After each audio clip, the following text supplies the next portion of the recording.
of you. I'd like to welcome everyone to this very intimate and friendly Planning Policy Commission tonight, June 24th, which we will have begin, and I'd like to call it to order at 6:32. Tonight, due to the virtual format as well as the governor's proclamation, we will be providing some guidelines, and as you can see, we're all meeting virtually. We have participants who will be attending by computer, as well as others who will be attending by phone. For all meeting attendees, please speak clearly and pause frequently. State your name each time before speaking. Mute your microphone when you're not speaking. And if you're having technical issues, please try joining the meeting using a different device, such as a smartphone or tablet, or use the call-in information in the meeting invite to call into the meeting. Tonight, we will be discussing issues related to the Title 18 update, and I would also like to call for attendance. So Kristen, if you could please call the roll. Commissioner Milligan?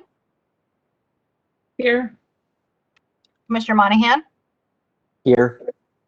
Commissioner Lewis? Here. Commissioner Zaragoza? Not hearing. Commissioner Voice?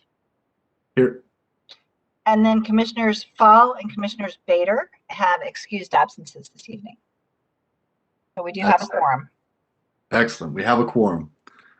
So right now I'd like to approve the minutes from the last meeting. Are there any corrections, adjustments, disputes with the meeting minutes of June 10th, 2021 provided in the agenda packet?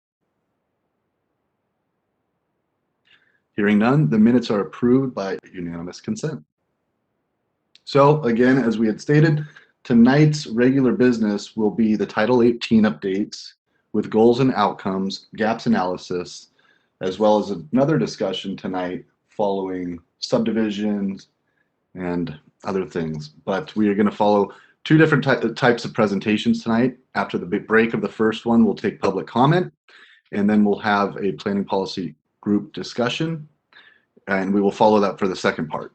So I would like to pass it now to our director, Ms. Dollywall. Please.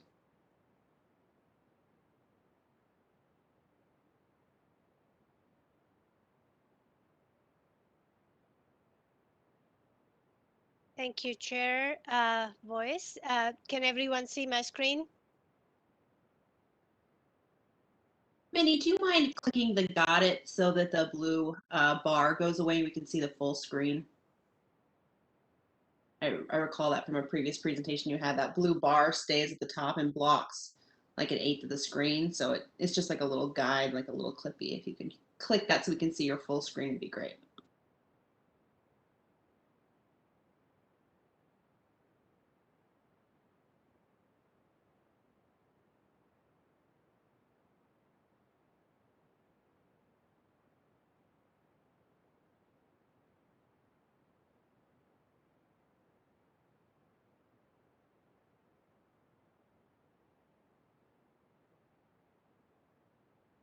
Is that better now? Can you guys hear me? It looks clear. Okay.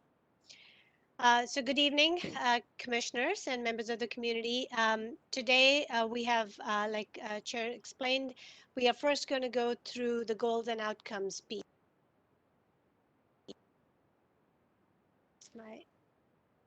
So first we'll go through the goals and outcomes chart. And this is something that I think at the last PPC, at the Planning and Policy Commission meeting, it was discussed to give you all an opportunity to get a little deeper into what the council had adopted in terms of goals and outcomes chart, have an opportunity to discuss and add anything that you feel is missing or some additional details that might be needed. And then later after this discussion, we'll talk about the gaps analysis and the code update memo for subdivision, which we're showing as a template, but really using subdivision as a sample for that. And a little bit about the schedule at the very end. So for the goals and outcomes chart, council last fall adopted these. And there are two parts to it. The first is the umbrella goals, which the guidance is to apply these to every chapter. So we need to realign the land use code with the community's aspirations for the city in the adopted plans. We need to provide a transparent code update process that allows everyone to engage in the process. And we want to reform our regulations to improve efficiency, equity, consistency, and predictability. We want to look at what the current laws are, what the best practices are. Um,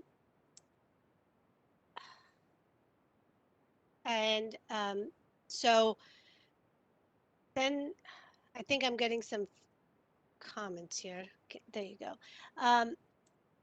Then the part two is really asking about the forested hill. There are 13 total goals. The first one is to protect the forested hillsides, parking, use the land efficiently, conserve and protect environmental critical areas, enhance wetlands and riparian corridors, improve public awareness, increase housing diversity, um, retain 50% tree canopy, um, and for the neighborhoods, retain their charm and distinctive character, create a livable community. Sustainable development and climate goals need to be looked at, and in terms of all the chapters, effective management of travel resulting from new development, with non-motorized transit and climate goals. We need to successfully implement the Parks and Strategic Plan and Green Necklace sign code, which you already made your recommendation to council, and council's considering that. Um, and 13 is to modernize the code and incorporate best practices. Then each of these 13 goals that the council looked at, they got into more detail in terms of, I just picked one example of protect forested hillsides. So what are some possible actions? What are some desired outcomes? Things like, hillsides around trees or retaining wall character. We need to respond to topography, limit the vertical cut and fill, maximum wall heights, allow development so that transfer development can occur to maximize, um, but not to the extent that any challenging or difficult properties can be really clear cut and tall retaining walls built. So those are the kind of level of detail they got into in terms of what does this really mean in terms of the code. And the outcome was, that you have a attractive character of the hillsides are maintained, the cut and fill is reduced, so there are not that many trucks hauling the dirt off-site, while still protecting development rights of the individuals. So that's sort of, possible actions and desired outcomes. So if you, as a group, decide to add more goals, then that sort of format would help staff in terms of what the desired, what the issues are, what the desired outcomes are for each one of your additional goals that you want to add. So with that, I think that's a very snapshot of what's already in your packets, but I'm happy to bring that up on the screen if more discussion, it may help facilitate the discussion. But at this point, we want to pause and discuss this amongst yourselves and give us some direction in terms of what additional items or details should be added to this document. With that, I'm going to turn it over to the chair to facilitate that discussion. Great. Thank you, Director Dhaliwal. So I'm going to phone a friend here. It's my first one of the evening. But do we want to do public comment before this part, Senior Planner Leeson, or after this discussion? I know we just had this conversation, but I'm going to say we want to do it now so we can let the public talk, and then we can incorporate what they have to say into our response if we would choose to do so. That is correct. We decided to have public comment now. Okay.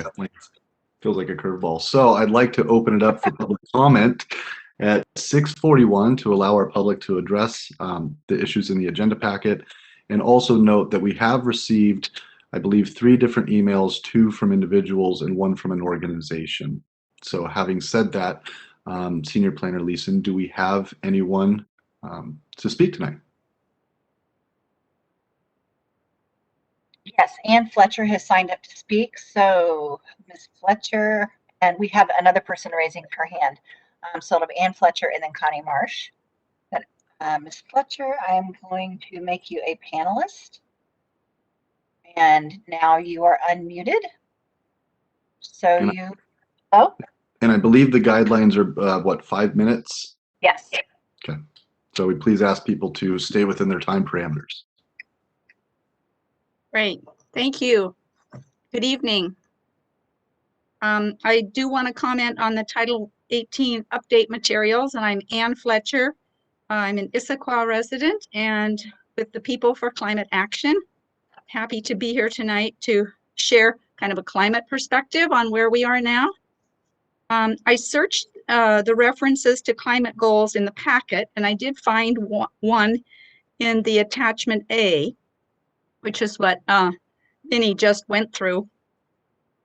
It did note that the comp plan and the sustainable building action plan are kind of the sources right now of what we have for climate. And it's not a lot, and those probably need review based on current climate action information. Things are changing really fast in that area. I wanted to point out that the strategic plan does not address climate at all. So we aren't going to get any help from there at this point. And Issaquah's climate action plan completion is estimated to be completed in December of 2021. So given the state of our climate related policies and plans, doing a gap analysis is difficult. And my concern is that this challenge could result in climate being somewhat or largely left out of the Title 18 overhaul unless there's some sort of mechanism. So I'd like to bring up the idea of having some sort of mechanism built in, a strong one, that make sure that climate is somewhere in there as a placeholder, perhaps, for when the climate action plan is done, or somewhere in this Title 18 process to ensure that there's strong involvement from the sustainability and environmental staff in the city and involvement from other departments that affect climate, such as transportation and parks, etc., and ample input from the environmental board. So those are my comments on the attachment A. I did want to make two other comments. One is I appreciated the template, the attempt to come up with something, and I know it's difficult, and it's a great opportunity for community learning, I think. And I'm learning a lot by trying to read it and interpret it with other people. I have an education or a teacher background, so a couple of ideas from that I wanted to share just to see if that might strengthen the structure or the delivery of the template. I think the first thing that I always had to do as a teacher or educator is to know your audience and find out what they really do know or don't know, and then build on that. And I know that's tough to do, but I think that there can be ways to do that with some sort of preliminary chances to, or survey or whatever. And the other suggestion I have is to try out the presentations on people that aren't in your profession, maybe family or friends, and incorporate their feedback into your presentations.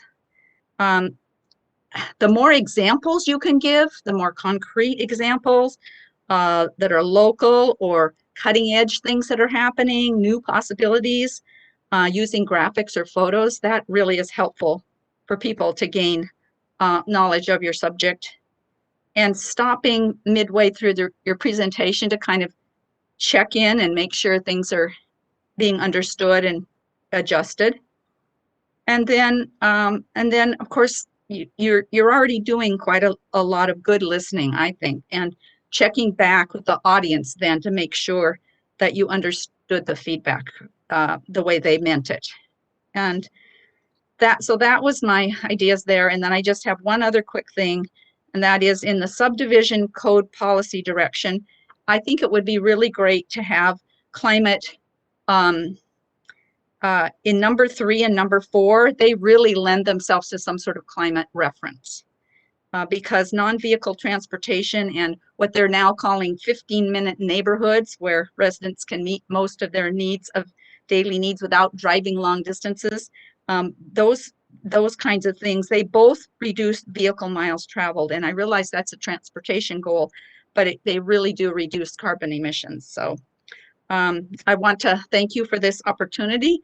And I would love to see a schedule for the other boards and commissions now that the PPC has their schedule. Thank you.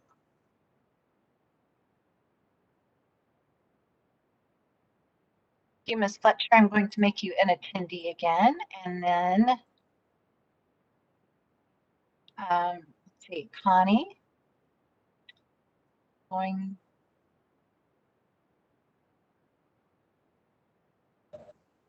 Connie Marsh, you are now a panelist, and I have unmuted you. Hi, I'm Connie Marsh, and I live up on Squawk. And I was hearing you all speak before the meeting, and we know we get to speak at the meetings. We get to speak for 5 minutes. There's nothing saying that what we say is ever responded to or written down or forwarded through and not forgotten. So often when you speak at a meeting, it's like going into the void.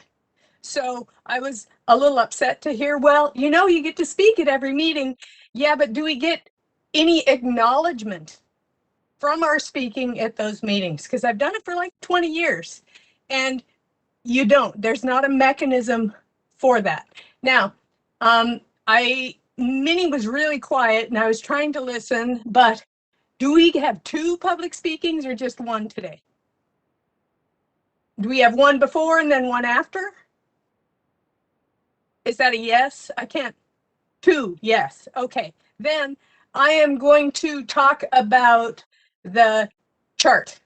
Now, I talked to several council members, and that is not a council adopted item. It is a chart that came out of an ad hoc committee, which is 3 people, which is not a council adopted item. And when I talked to the 2 of the people on ad hoc, this is a first draft. This is not set in stone. We expect and hope that people will change it because we can't see or know everything. We can't see or know what the problems are. So the idea that it is a set thing, I think, is not what the council members who did it had in mind. And in that order, the biggest question is what we have in our comprehensive plan, in our strategic plan, or our guidance language correct? Because it does us no good if we create code for guidance language that is incorrect.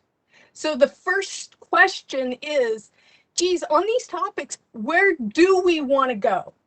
What do we envision our city to be?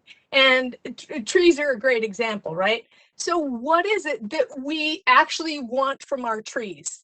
And then we have to make sure that it's actually in our guiding document. So for example, our tree canopy percentage includes Lake Tradition Plateau. But because of that inclusion of all of the extensive tree protection that we have a nearly naked downtown, and that's okay. And we have a nearly naked Issaquah Highlands with no real mechanism to plant it because we've already achieved that goal. But is that really what we want? Or do we want trees covering more of our city so we don't have the heat islands as our summers get hotter and hotter? Do we want the trees to do their climate action function? And I think this needs to be a discussion, not a, these are our goals, this is what we want already perceived, because this is what exists in our code. And what I would like to see with this chart is to go down that first row and say, okay, these are our topics. Now let's talk about our hopes and dreams here. What is it that you think the city should be in the future? What is our vision per topic. And then we can adjust and see if where we need to change all of the language. And that is the biggest step that is missing here. So, and going through and saying, do you have things that you want to change? I, who know the code and know all this stuff better than most, would have a really hard time in a few minutes outlining my 20 pages of changes that I think are necessary in our code. Right. So I think it just has to come at from a different place that is more a visioning session first, and then you can get down into the details. So there is that one, and then I'm happy to talk at the next one. Thank you.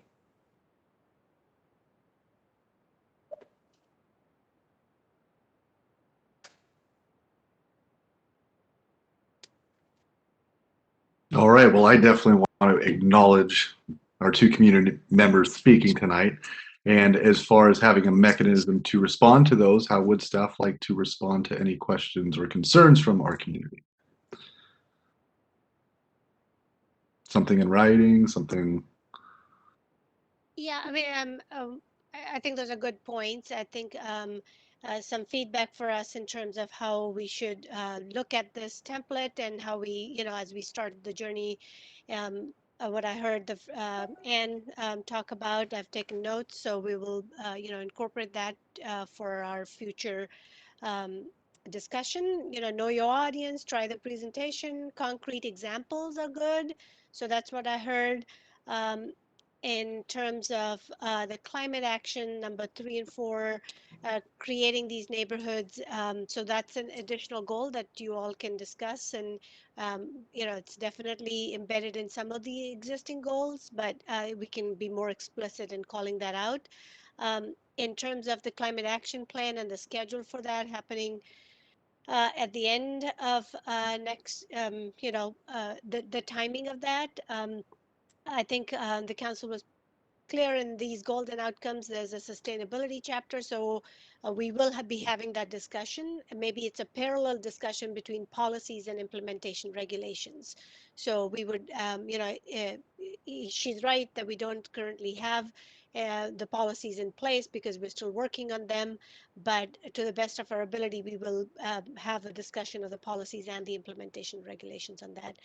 And to the second speaker, Connie Marsh's comments, I think those are also feedback for staff that we are incorporating into our future work.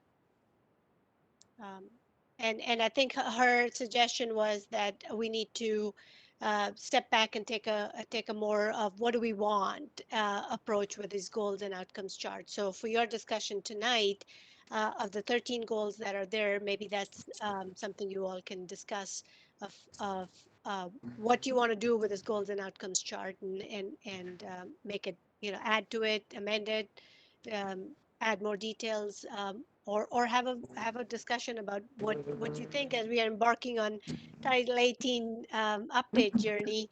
What does that look for, and where should we be headed? So the kind of an open-ended discussion is, I think, what she was recommending.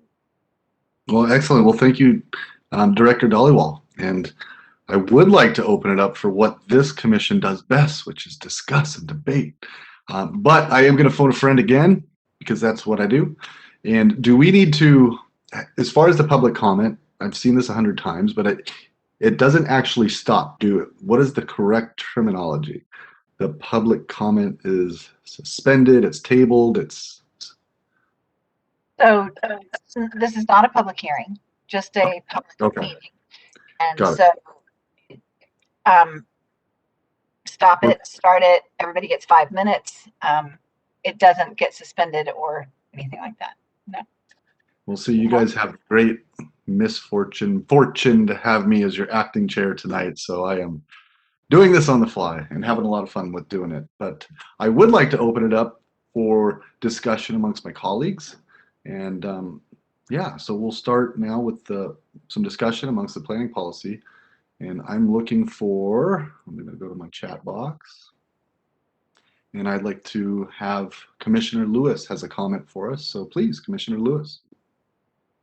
Thank you, Acting Chair. Commissioner Joy Lewis here. I want to start by saying thank you to staff and thank you to the ad hoc committee, because when we saw this 2 meetings ago, myself and Commissioner Boyce were saying, hey, I'm surprised you guys aren't taking feedback on this, where we would like to comment on it. So I appreciate creating this avenue for it.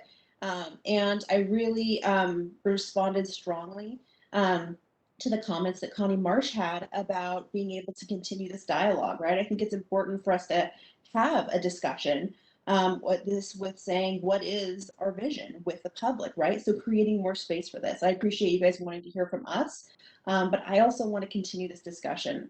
Whether you want to use comparisons of baking a cake or building a house, whatever works for you, but building the foundation for how we address Title 18 is really important. And to me, I see the school chart as being our start, right? So I see that and the educational component as being extremely important before we start actually even looking at drafts. So allowing there to be space, whether that is the ad hoc committee hosting an open meeting for the public to be able to discuss this, whether it sits on multiple different boards and commissions. I do think it's important to get more feedback on these goals. When I saw it, I saw both things that needed to get added and things that need to get amended.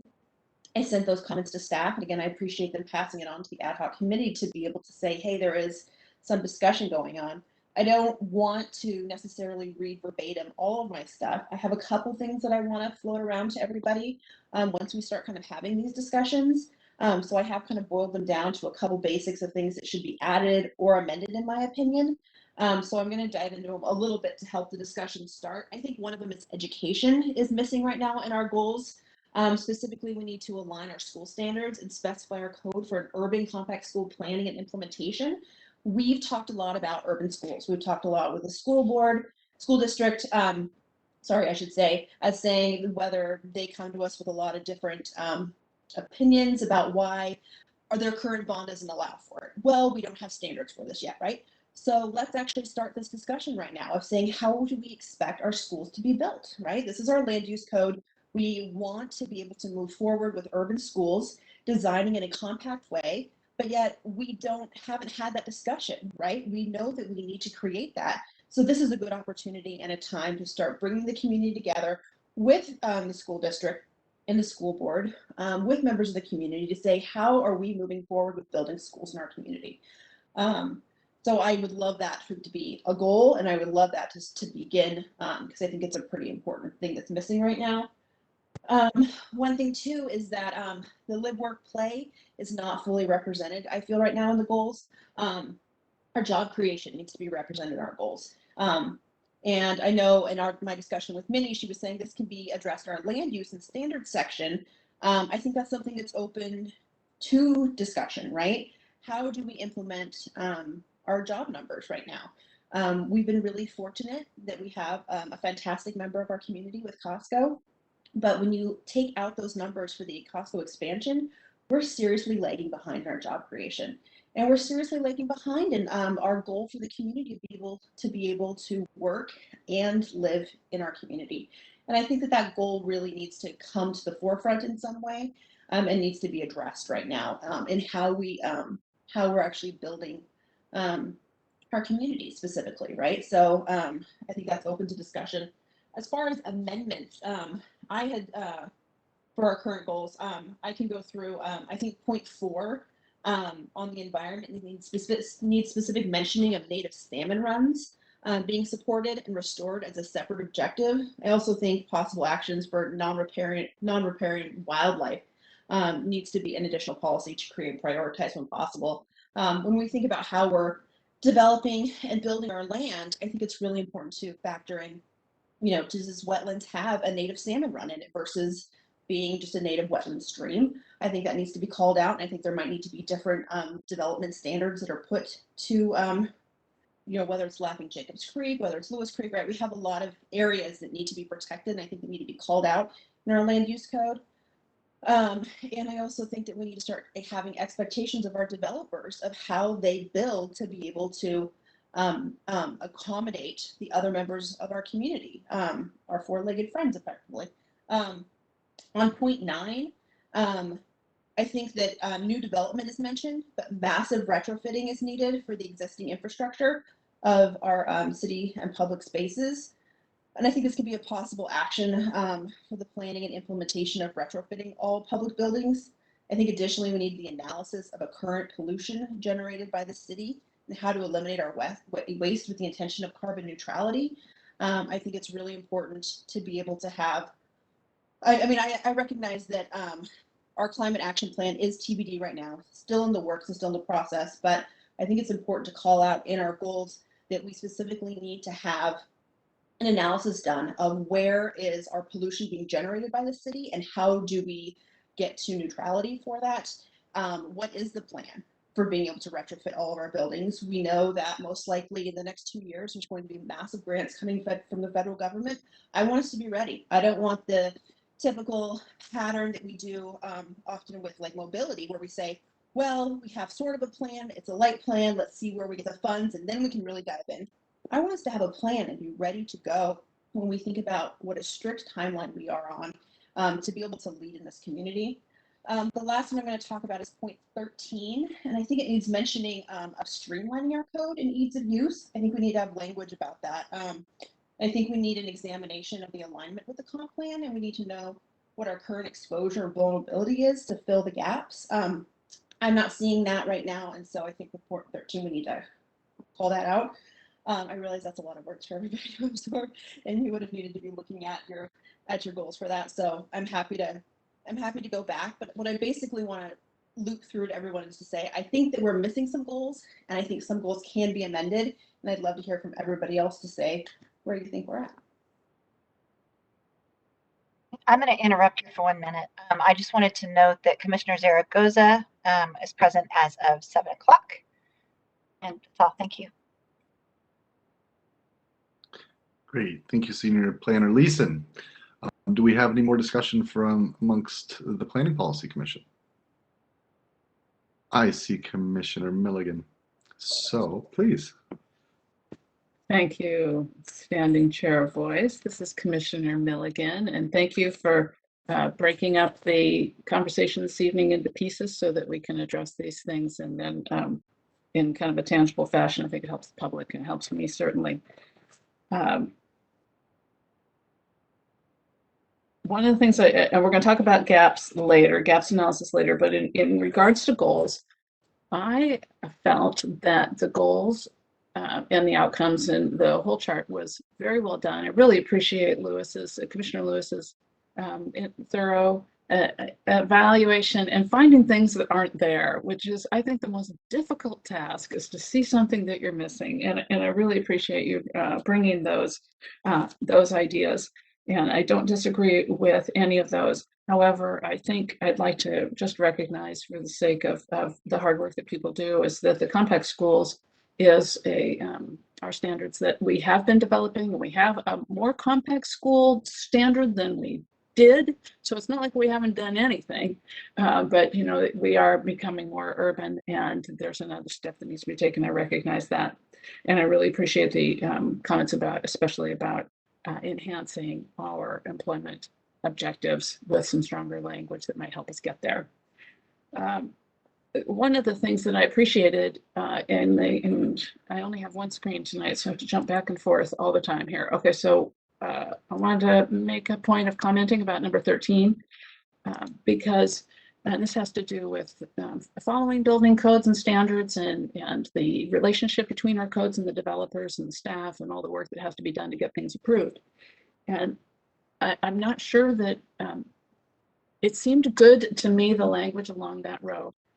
What I want to see and what I want to continue, and I hope to foster if there are ways to improve it, is not necessarily to make it easier to build anything in Issaquah, because what I'm hoping is we're going to increase our standards. We're going to challenge developers to rise to the occasion of building in a more sustainable fashion, or some of these standards that are difficult to achieve. But I want to make it easier for them to get there, and to create a reliable path from application to permit, so that it's predictable and has integrity. I think that row covers that quite well. But because subdivisions is an example tonight, and some of our comment wanted to make it easier to get a permit. Well, easier in the process way, harder in meeting our standards. That's kind of what I'm looking for, and I'm hoping we can get there. And then I also wanted to make a comment and ask a question regarding the public comment about the underlying we're using in these foundational goals. And I thought that most of these documents were fairly current. The mobility master plan is brand new. The strategy plan is brand new. And if can fill in how new is the comp plan, that might help us understand better whether we are dealing with fairly new resources to base our goals upon, because I would rather not go back and rewrite the premise. We've got a lot of work going forward, and we have to do a little trusting that the work that's been done to this point is something that we can use. So that's it. Thank you.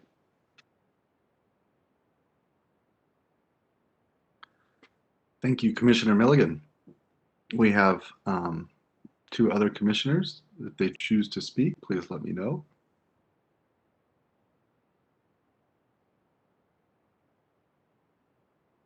Okay, well, I'll just say real quickly for my piece, this is Commissioner Voice, is that I agree with a lot of what my fellow commissioners have just said. I really appreciated the public comment as well. There is one area that I'm a little concerned about, and I'll explain why. And that is the part where I think the city sometimes tries for too many goals, and I'll give you an example.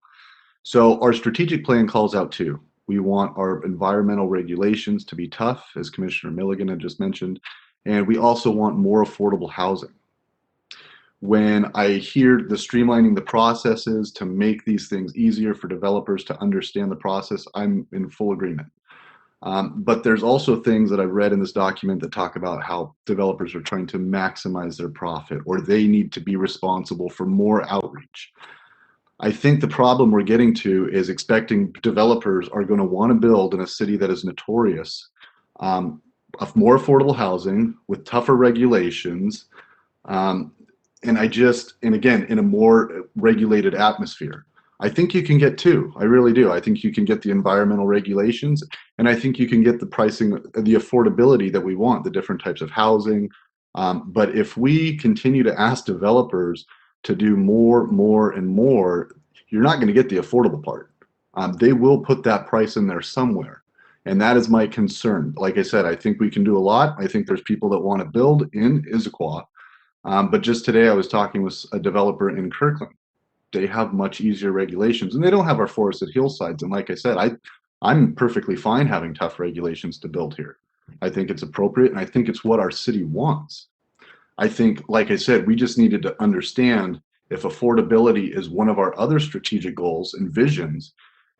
I don't think you're going to get 3 out of 3. I think you're going to get closer to 2 out of 3 because, again, you're going to make the pool smaller of people who are going to want to build here if you continue to ask them to do more. Again, this document actually uses the phrase, they're maximizing profit.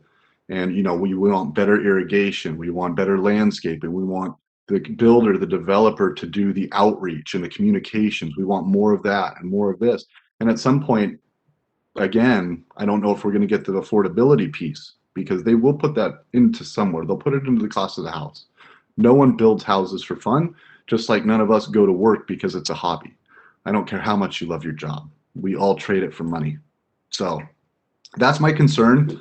But otherwise, there's a lot in this document that I really like. And again, I think the city laying out some goals is appropriate. And again, I'm looking forward to this being the beginning of the conversation. I also want to do a little hat tip to Commissioner Lewis, because again, I would agree with Commissioner Milligan. It is hard to see that things aren't there. And I think the educational part that Joy had mentioned is wonderful. And there's definitely, I think this thing needs more time to percolate, allow us to look at and see some of the wonderful things that are in here. And also, like I said, see some of the things that might be a little contradictory or harmful.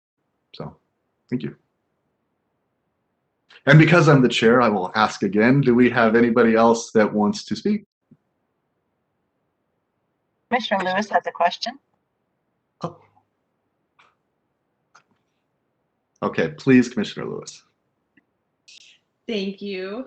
Commissioner Joy Lewis here. My question is another thing that I had emailed staff about when I was diving into this from the first round was in regards to my comments on equity. And Minnie, we had talked about it when we met, and and you were saying, I think that this, I had suggested putting it in with sustainability, right? Before the goals, there's a whole section on sustainability, and I was saying I think this would be a great place to put a whole section on equity.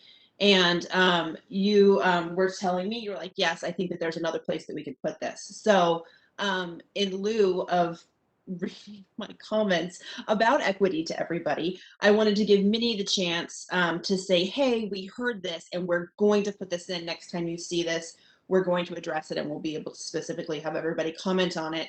Or if it was still something that the city hadn't committed to. I wanted to know if there was going to be an equity piece involved in it. Sure. Thank you, Commissioner Lewis. So yes, we did have a discussion about equity and lens for all of the Title 18 code update. And the umbrella goals that are in your packet have that equity, predictability. And so it's an overarching goal that and a lens that we'll have to keep with each one of these chapters as we go through it. In terms of land use regulations and equity, everyone's trying to figure that out in terms of what does that mean, and in terms of what does it mean for Issaquah. So so if there's additional guidance from Planning and Policy Commission in terms of what that could mean. So for instance, when we are doing the notification to the community of a development project that's going on, right now we're only notifying the property owners. Where if 40% of our population is renters, then we want to notify property owners and renters. And this is a comment we've received from community members. So there are things for like that we would incorporate our, of the information that will come to you, that we're treating everyone the same in terms of getting feedback, reaching out and getting information. The other things that come into play with equity and land use regulations sometimes are, are we subjecting certain types of um, uses and things to a more noise or more pollution and things like that, and how do we do that, not do that harm to some. So those are things I think with the land use code and where the uses are allowed. What does it mean with having a freeway split our community in the half, and what does it do to the air quality, and how do we want to handle some of those and the health outcomes from it? Those are things we will be, looking at through our lens as we are looking at this. But if there are other ideas that Planning and Policy Commission wants us to, we're all figuring it out in terms of Title 18 land use code update. We have, since our discussion, Commissioner Lewis, I did bring it up with our consultant. They have someone on their team that can do some training with the Planning and Policy Commission. I think it'll be helpful to know what type of training might be useful so we can tailor it and make it meaningful on that. So we're open to your ideas of how you think, but there will be that filter of predictability, consistency, equity in all of our chapters as we bring those forward to you for consideration.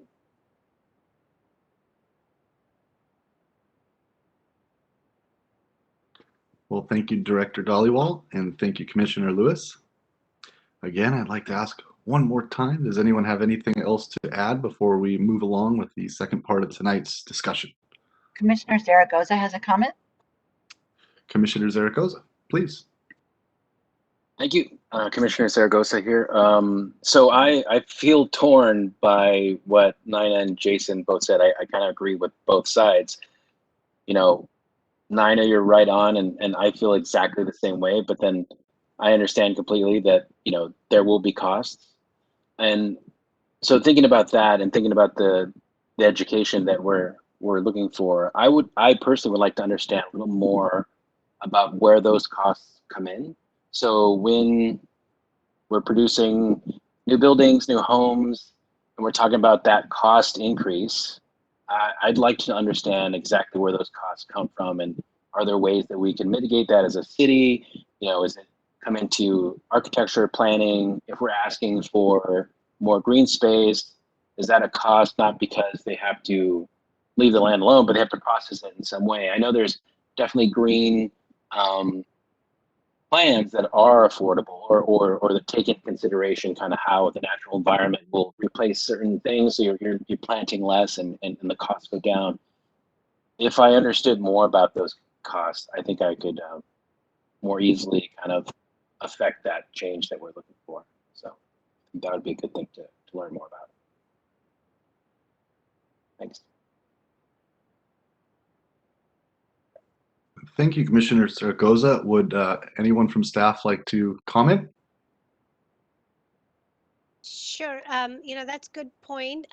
We have a chapter in the Title 18 for affordable housing, so that'll come in to you related to that, and policies that we have in the comprehensive plan. There are tools that government can use as incentives. For instance, there's a multifamily tax exemption.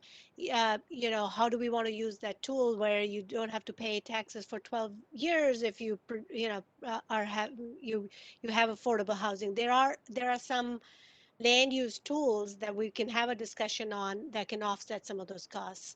I think the state law also allows some reduction in fees, and Kristen will be the point person on that chapter. So, do you have anything else to add to affordable housing discussion? Sure. Well, I just wanted to say that, so currently for affordable housing, we waive all impact fees, mitigation fees, plan review fees.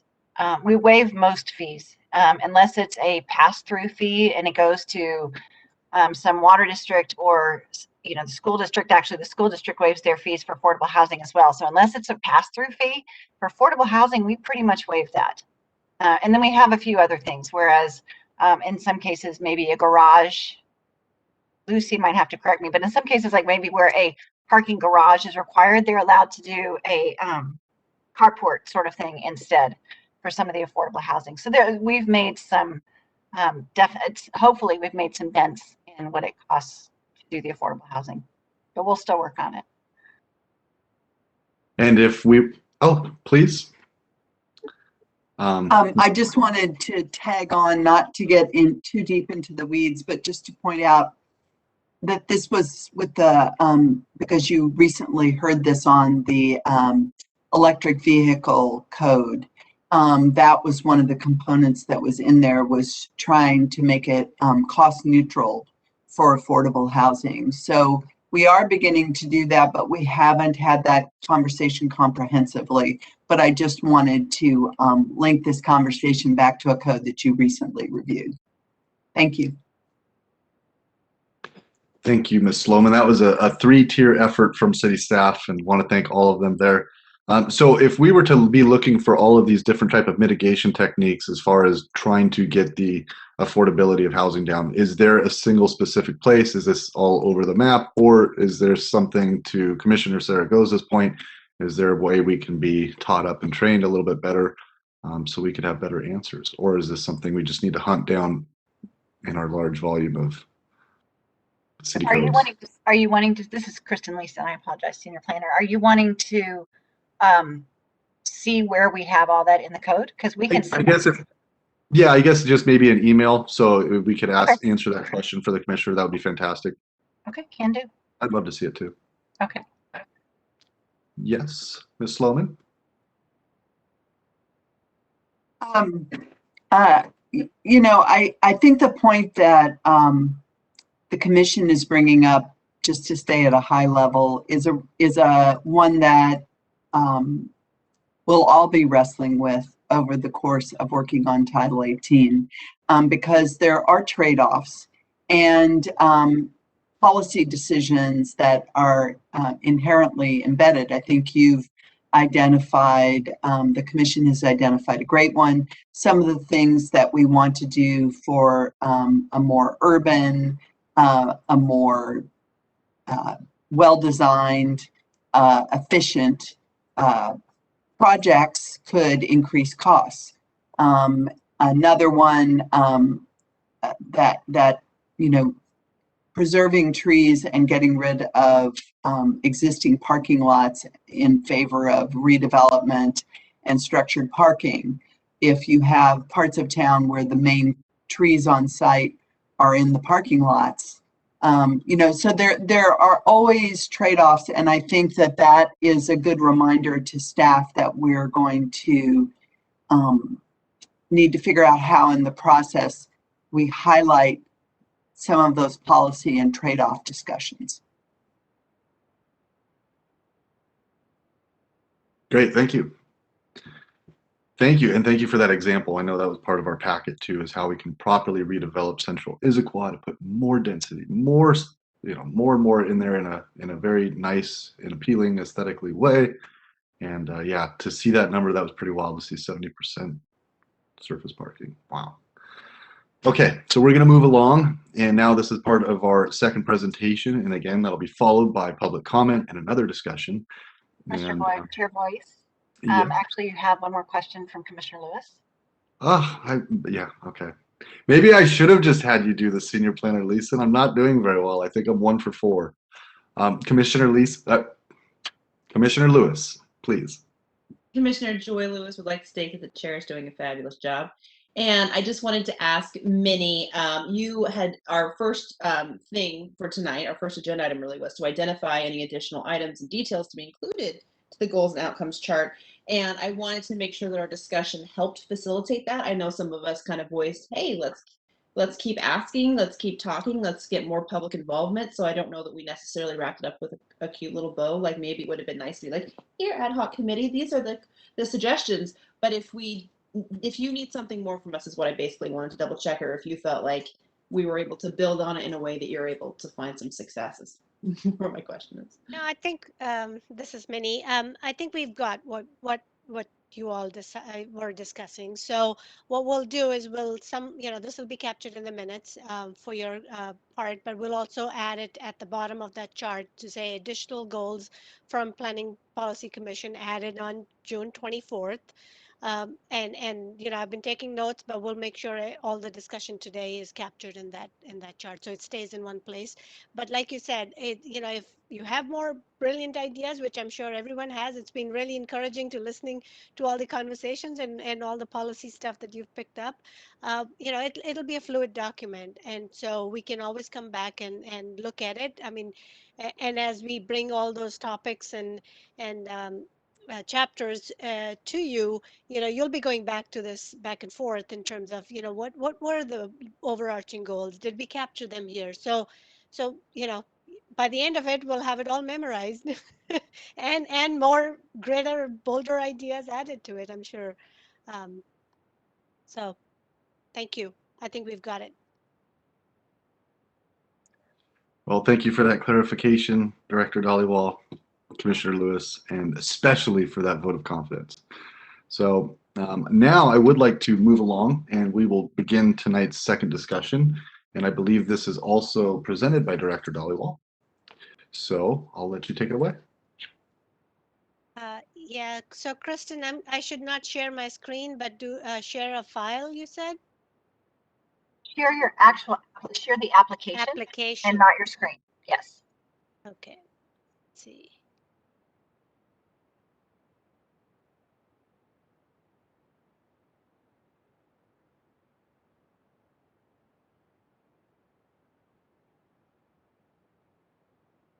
Can you guys see my screen? Yes. Right. So this is the second topic that we wanted to. It's not yet in the presentation format, so it's kind of small. There you go. Okay, Yes. great. Thank you. So moving on, this is our second topic that we wanted to bring forth to the Planning and Policy Commission and the community members. So as we begin to work, start our work on Title 18 update, the first series of meetings that we want to start in July. But this is a sample that we are doing this today with this memo that we prepared to get feedback to see if this format works, if this tool works, and then instead of just doing a hypothetical analysis on it, we picked a topic, subdivision, to use as a sample test case. So the purpose of the gaps analysis is to identify where Title 18 falls short for each topic. So, there's these goals at a much higher, bigger picture, but then we've identified these topics that we are going to tackle. And so this gaps analysis is going to be by topic. So we can have a meaningful discussion about what does this mean, how do we apply it, and whatnot. So the outcome of this exercise is that we can capture the observations, seek input from you, from the community members and other stakeholders, and really identify what's missing and needs improvement before we start drafting the code language. Um, and next slide. So we included in your packet the code update memo, which we're hoping that it can be a tool for educating. Instead of giving you 30 pages document of here are the policies for comprehensive plan and for strategic plan, that we are short and succinct, but we capture things that we felt are the missing gaps. So it includes a topic. There's a summary of the city's vision for that topic. Then we have a summary of the gaps or observations from the state law, from the 5 adopted long-term planning documents, the comprehensive plan, strategic plan, central Issaquah plan, park strategic plan, mobility master plan, and hopefully we had climate action plan, but which is in the works, but that's captured in this number third item, which is the golden outcomes chart that we just were discussing. And then also capturing staff's observations, and there's a whole section in there for public comments, and we want that to be really a robust section of these gaps analysis, because we want to hear from everyone of what from their perspective is missing or needs to be adjusted. Then we've identified an approach to that particular topic. How are we going to handle the update? And again, like I said, the purpose here is to get the policy direction and input from Planning and Policy Commission, from our other boards that we're doing jointly these gaps analysis meetings with, and also from the public. We'll try and add some additional resources for further learning, for if you really want to get more information on it. So the first topic is subdivisions. So just a really brief outline and summary of what is a subdivision for folks that don't do this for a living but may be living in one.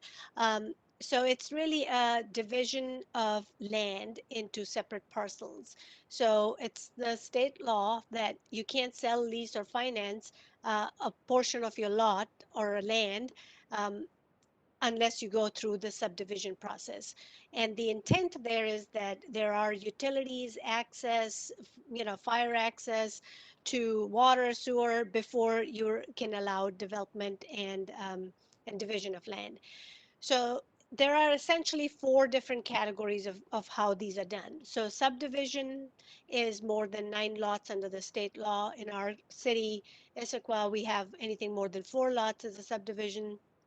Short plat is really less than 4 lots, but it can be less than 9 lots under the new state law guidance. And then binding site improvement plan is a long word, but it's really mostly used for commercial and industrial properties where there's common shared access, and they're really, a large property owner owns a larger property and they're leasing portions of land to different tenants. So that's a tool that's used in those circumstances. And then sometimes, boundary lines need to be adjusted. So those are called boundary line adjustments. Um, so how does all this play into Issaquah? Um, as you can see, this is our annexation history map. The city has evolved over the years. So there used to be the original township, and then, in 85, 1959, portions of the area became added on. And as areas got added on, they also got platted. There's some pre-exist, really old plats from 1950s to 60s to newer development, like the Issaquah Highlands or the Talus. But the larger portions of the land then got divided up into these pieces, but But what also it means is that the utilities came to these areas, water, sewer, power, and all those kind of things. So this is just a snapshot of it's such an organic thing, but it shapes the landscape and the environment for many generations to come. Um, and so here's a map that Lucy helped me sort of identify, where are some of these subdivisions. So you can kind of see even in these larger areas, there are these smaller portions that got platted and then they got added on and so on and so forth. Um, yeah, so this is another example of what a plat looks like. So you preserve, in this particular case, you have an access road, you have your homes, the way the roads are laid out, and where the open space is preserved, how the buffers from these critical areas, the streams and the wetlands are preserved, if they are kept in an tract that's owned and managed by the homeowners association. All of that gets reviewed through this planning process. Here's another example where things happen over a period of time. There's one subdivision that gets approved, and then the next one comes in 5 years later or maybe 2 years later, by another developer, and how this type of incremental planning decisions are made and how they talk to each other and how these roads and other connections connect with each other becomes an important part of our review. And the subdivisions are really a technical thing at some level because the surveyors have to go in and set the corners. So it's really clear where your property lines are, how the homes are set up, what the tracts are, who's responsible for owning and maintaining them. If there's a wetland and there was enhancements done, then there are bonds and monitoring that goes on for a longer period of time, and who's responsible for those, the developer or the homeowners. So all of those things get sorted out through this subdivision process. And what does it look like on the ground? So the plat that you looked at, that incrementally there were 4 different plats that happened. Um, this is what's there now. So, as part of the construction permit, we look for ADA accessibility, how wide the sidewalks are, how this critical area tract is preserved. What do these homes look like? Where do the garages need to be?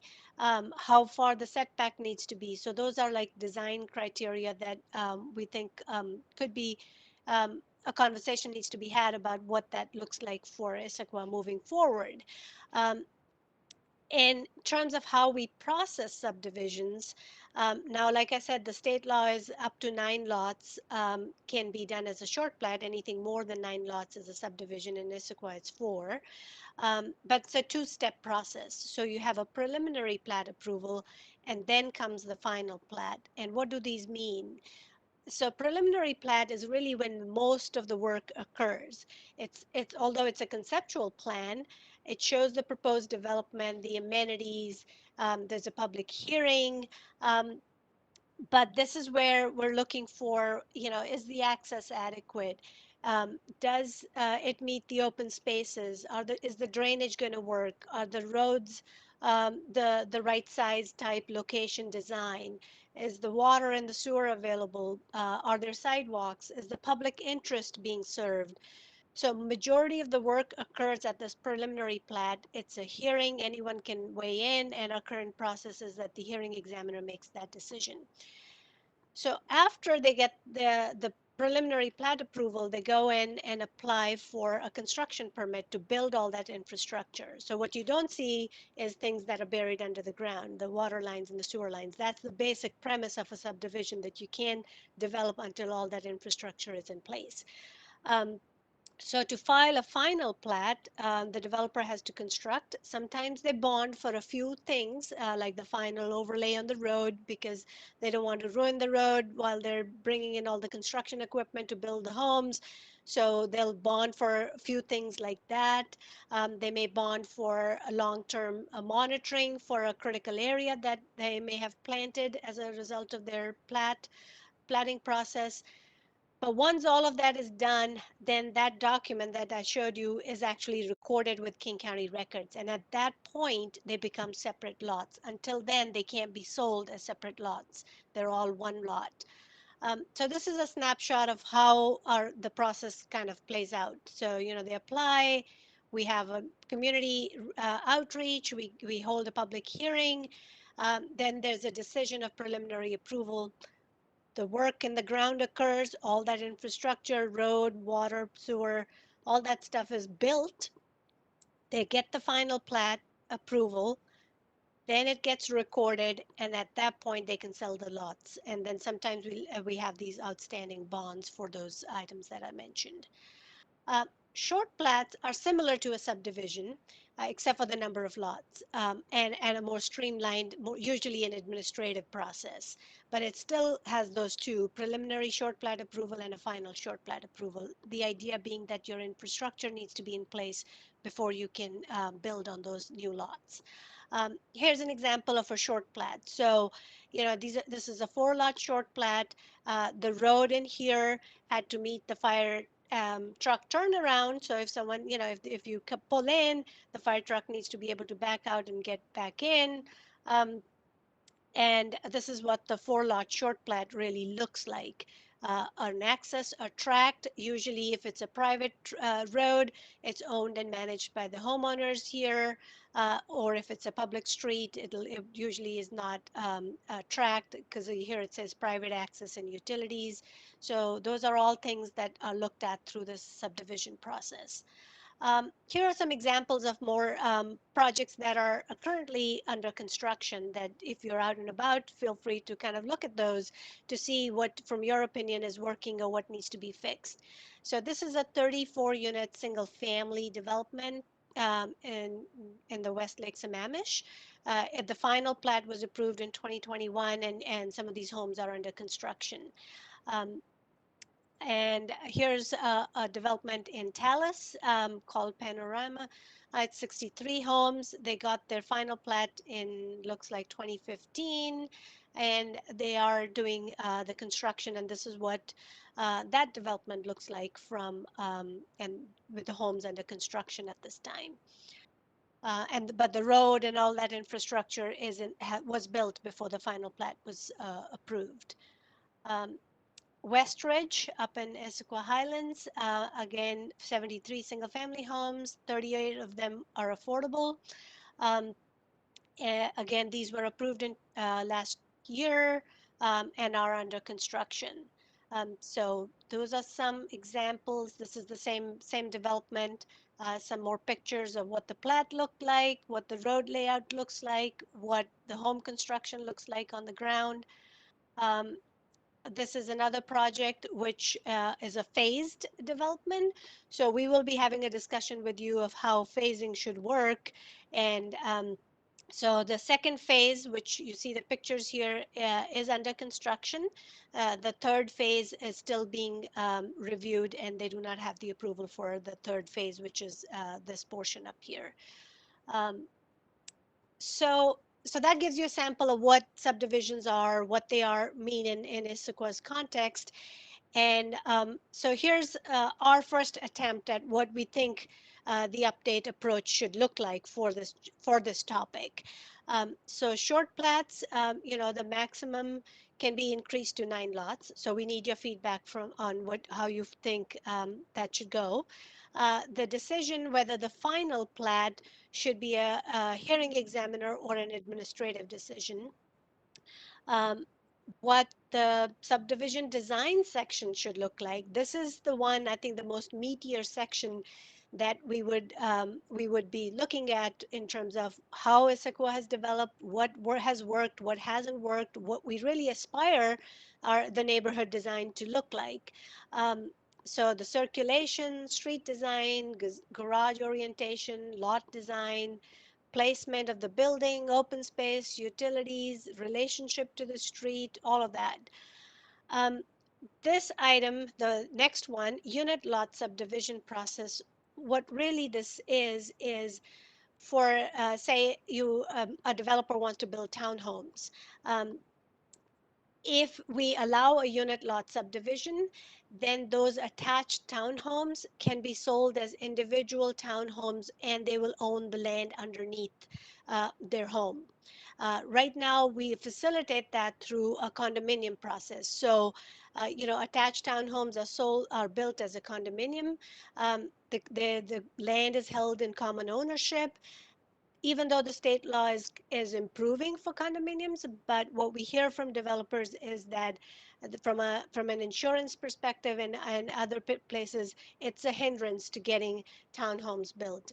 They can still do it, but it's a lot easier if we allow unit lot subdivision process. So we want to explore that with the community here. And then obviously we want to streamline and have the best practices.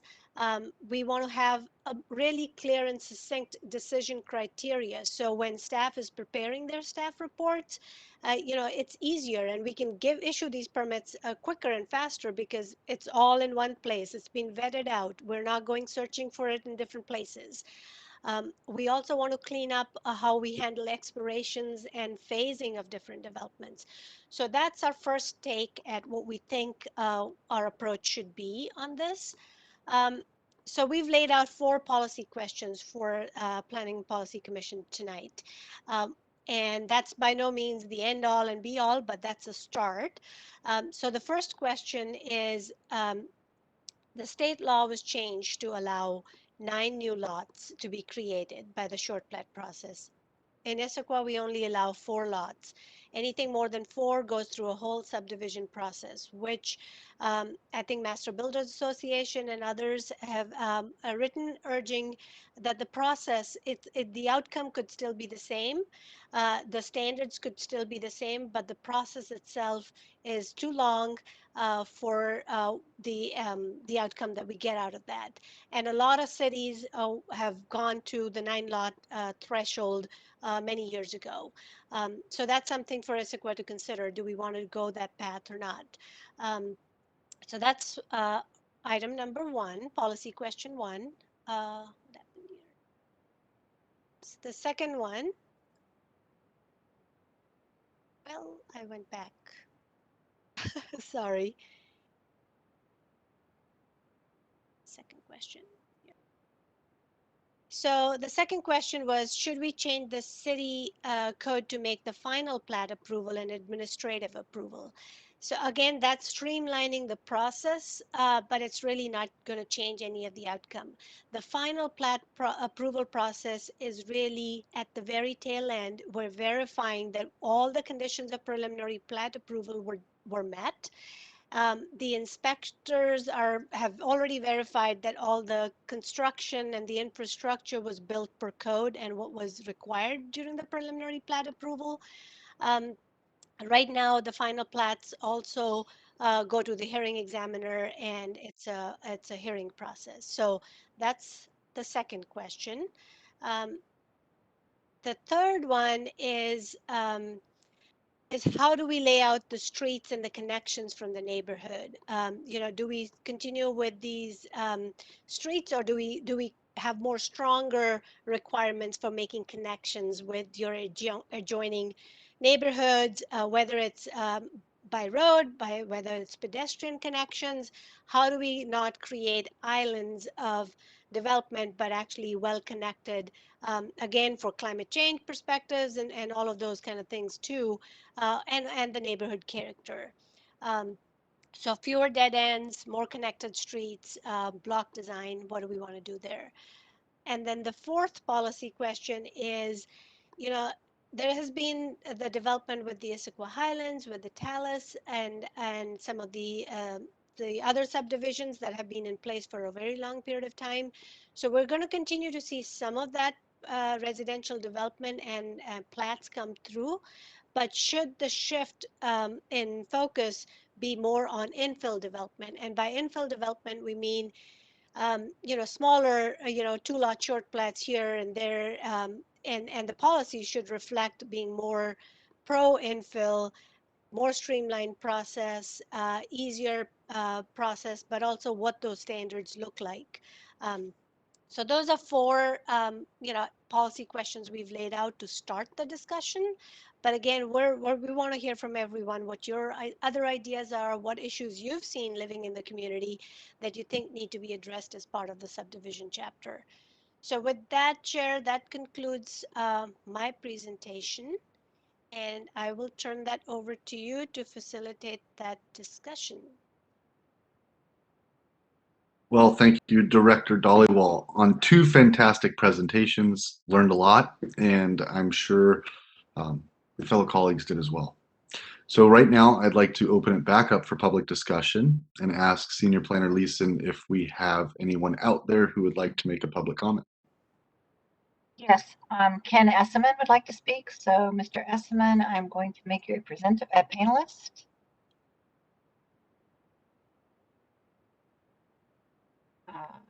There we go. And you are now unmuted. Thank you. Can you hear me?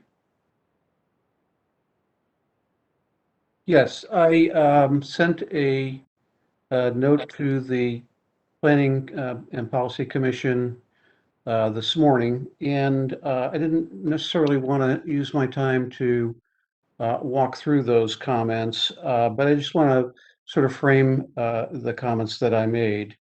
I commend previous residents, Connie and Ann, for their comments about climate and environment. I'm coming at my comments from maybe a different angle.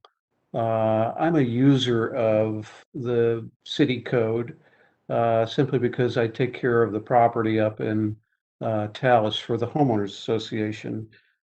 So I get to see a lot about where the code works and where we could do better. My comments are mostly about the flaws in the development process that has caused us financial burden and just a whole lot of work to make things right. So I do appreciate the comment that was made by one of the members of the commission about making sure that we don't adjust the code to the point where housing becomes unaffordable. But I do want to say that when developers do things on the cheap, someone ends up paying for it. So you may be able to lower the purchase price, but then there's a burden on either the homeowner, the community, or the city when it is done wrong. So I just wanted to reply to that comment. But as a person who's been taking care of the property in Tallis, there's a list of things in there that I've observed and would ask that you read through and make suggestions on. And they're based just on spending time in the community and having to fix things or observe things that bring undue risk to the city and to our community and the homeowners. Um, I I do want to just sort of close my comments by saying, and I did include that in my written comments, it's important that the municipal code works for the residents. It needs to, first and foremost, guide the development process to ensure that what gets built is what we want, that it gets built well, and when the product is done, that it's the result that we all want in Issaquah. That being said, the code also needs to work for those people that live here. And when the code is too onerous, too confusing, and it ties up a resident for an undue period of time just because it's clunky, that doesn't serve the residents well, and that's not the definition of good municipal code. So I just offer that. I guess the last thing I want to comment on is I accept the fact that the code may not always be perfect and serve the residents, but I would ask that there's always a safety valve in there so that when a resident gets tangled up in trying to do something, that there is a way to appeal to a higher authority someone who has the ability to make a reasonable decision. And there's a way to get a workaround for things that are just daunting, complex, confusing, and tangles in the code. So I'll close my comments by saying the work on Title 18 is important. I think there's great benefit that can come out of the code. I would just implore you to look around the city, ask yourself, what don't you like? What's been built recently? And how should the code change so that we don't get more of that? We get more of what we really want. Thank you.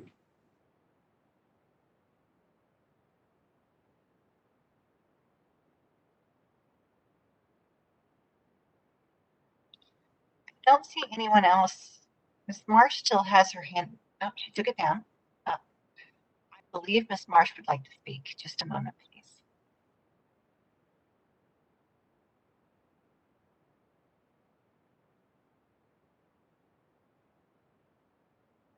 Yes, I should be there. Okay.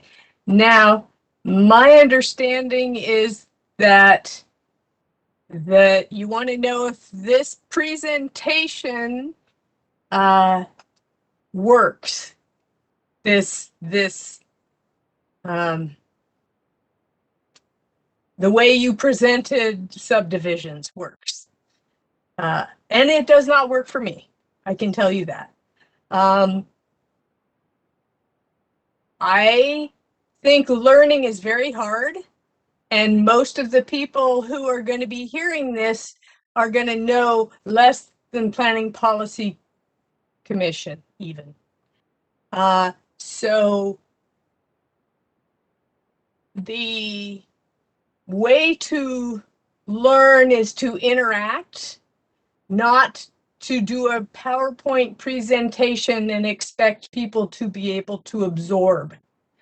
For example, what does everybody think a subdivision is? And then you can have a conversation that is engaging.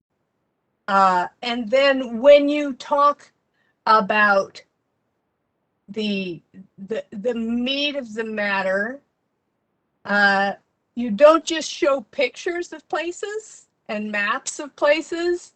You give an action, like, do you think this is a subdivision or is this something else? And then we have complications. We have things called development agreements. And so the development agreements follow different processes that weren't in the subdivision code. The development agreement subdivisions didn't have neighborhood meetings, for example, which is what required in a subdivision. I was just reading the code again because I love to read the code. And so I'm a little curious as to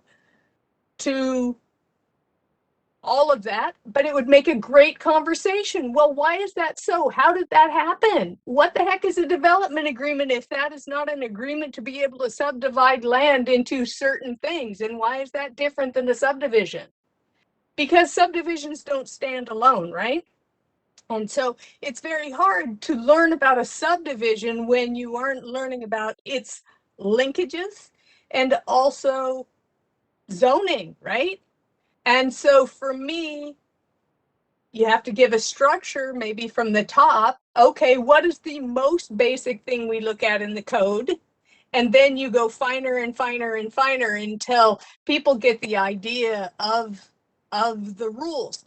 To me, if I had never heard of a subdivision before, I would just be hanging there going, I'm really going to have to read all that again. And then I'm going to have to go read the code. And then I'm going to have to drive around to understand pretty much anything of what you're talking about. And then after you have this great conversation about what is it, and everybody seems to have a grasp of what a subdivision is, and you can check in with them because they actually have participated, then you could say, and you know, what do you think we should be doing with our subdivisions? Because subdivisions aren't just a thing, subdivisions are a process. And you didn't really talk about the community part of the process except for going to the hearing examiner. And so a subdivision in theory has a neighborhood meeting, And then what happens for the community? Do they ever get to see it again? Or does it just get done and there's no feedback loop? Does it matter? Does it, if there's 200 units, is it different than 3? And so for me, it did not give me the information that I would need to tell you what I thought subdivisions should be. But I think that there are ways to educate people. I don't think you have to go through it every time. If you created that kind of a conversation with the first meeting that you have on a topic, you could put it in a can and people could watch that sort of engaged version, and then they would be able to speak more intelligently because they also would have learned. So it's like the Sesame Street of planning. You know, you don't have to sing, you don't have to dance, but in order to get people to learn that are just like people, then I think that would be much more effective. Now, I didn't know that we were going to be actually speaking also on the technicalities of subdivisions, but in a quick one, my long-standing issues with subdivisions are the sufficiency standards for when people put in an application are terrible. And we get into heaps amounts of trouble by having poor sufficiency standards. They can put in anything. And all the time I get it, well, you know what they put in was terrible. Well, then it shouldn't be in, should it? It shouldn't be something that is accepted. That needs to be better from the beginning. Our neighborhood meeting is going to continue to be required even without critical areas. The designated official or responsible official has made some fascinating alterations in what people have been allowed to do. So either that should be removed or there should be some very specific and very transparent criteria for being able to make those decisions. Because to Ken's point, sometimes things need to change, but you cannot just like make a broad spectrum change that nobody knows anything about and then surprise everybody. And I say, yes, keep the hearing examiner because we need a fresh eye to ensure that things are not being dropped. We have an example where we filled in a stream and because we wanted people to be able to come out of their apartments onto the street, but in the end, it didn't happen because it got dropped out of the design. Now, having a hearing examiner review that final plat, would that have caught that thing? I don't know. But I think you do need an eye that's fresh to look at these things. And then I don't really understand in this subdivision how master site plans and development agreements work together with the subdivisions. And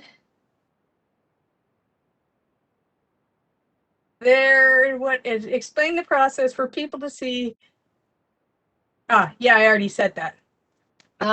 Connected streets, there's a caution. Connected streets mean cut through traffic. So then you're going to have people asking for speed bumps and neighborhood speeding programs. And so any place that we have connected streets, when we get congestion, people want to bomb through those connected streets. So you know you're going to have an issue if you connect everything like that. So you got to be cautious and know the sneaky people are going to cut through connected streets, and how are you going to solve that? And hopefully that resonates with somebody out there in the world. Thank you. Oh, wait, I had one more thing.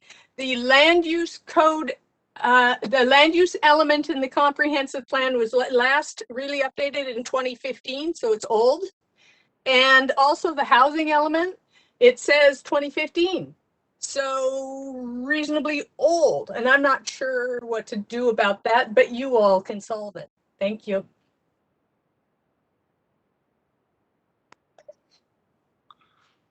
Well, thank you to both of our speakers. I'd like to ask Senior Planner Leeson if there is anyone else signed up to speak.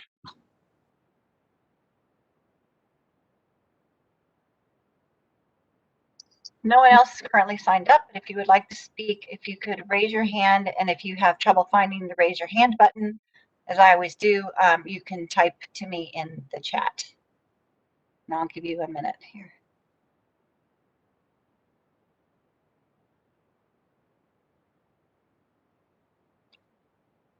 I'm not seeing anyone. Okay, well, thank you. And I need to go first to Commissioner Milligan, who has been waiting so patiently. She had a question that I had missed. So 2 for 5. I'm 2 for 5. So Commissioner Milligan. This is Commissioner Milligan. Thank you, Chair Boyce. Your score is a perfect score so far.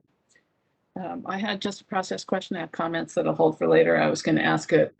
The reason he's apologizing is that I wanted to ask it before public comment, because it was just a process question that had to do with the presentation.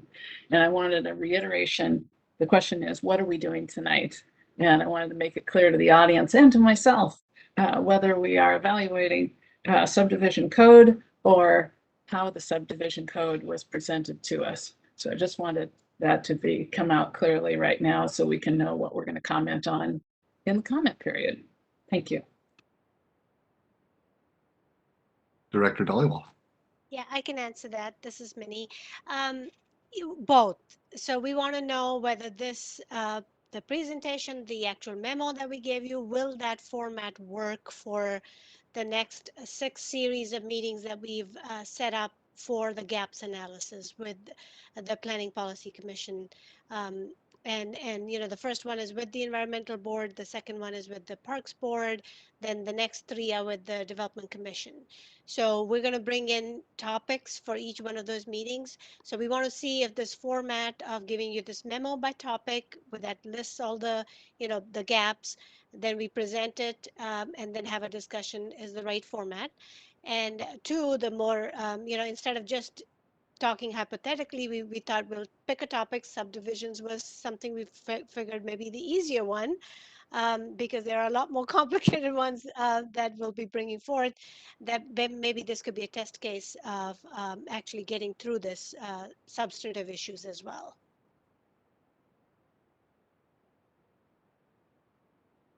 Thank you, Director Dollywall. I hope that answered your question, Commissioner Milligan. And I'd like to go to Commissioner Lewis, who has a question.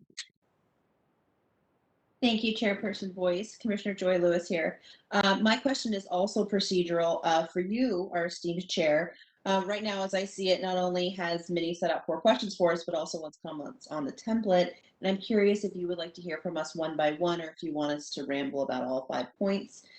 So I would love for you to tell us how you want us to kind of approach this next part. Let's do this, and I appreciate the challenge, Commissioner Lewis. Let's do a round robin, see some initial feedback, and then we'll open it up towards the end for just open debate or open discussion, since we're not having a debate. But yeah, maybe we'll just start. And Commissioner Lewis, I know you have some thoughts, so we'll start with you, and then I'll look for our esteemed colleagues to put up their hands. And like I said, you can go through their initial questions, and then at the end we can have just kind of a free-for-all. How's that sound? I like it. I always have something to say. I'm going to start then with a template, right? So I'm going to start with that and see how we all want to respond to it. And I want to say that I felt like there was a couple of things missing. So one thing that's I had commented to staff about ahead of us doing any of this was that I really wanted to see a history, right? So diving into this, I wanted the same way that our packets often have a background, right? And we have a whole section that tells us about it. I was missing that from this on the subdivisions. I come at this as somebody who knows a lot more than maybe the average person, and I learned something going through all of the links that staff sent, going through things that members of the community sent, doing my own research. So there's a lot more to be learned, and I did feel that was missing from this, from in our packet.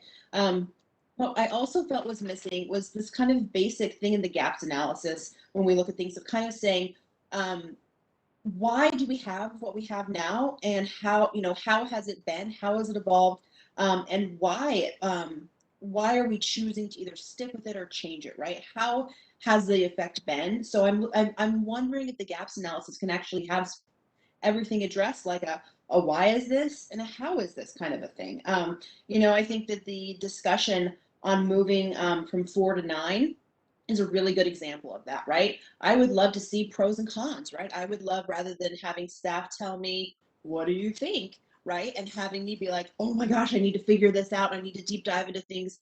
What have other people done or whatever? I would love for staff to be able to say, here are pros one way, here are cons another, right? And being able to have this kind of red team, blue team approach when we're doing our gaps analysis. I really found that missing from the template. So I'd like to build in more into our gaps analysis of not only that history, where are we coming from, why are we changing it, what is our outcome, I think is really missing from that. And I hope if that's not very clear, let me know. But I think that we need more of a historical reference, and then we're able to have the therefore, this is why we're doing this, and this is how we want to achieve it. I think that needs to be more relevant in the template.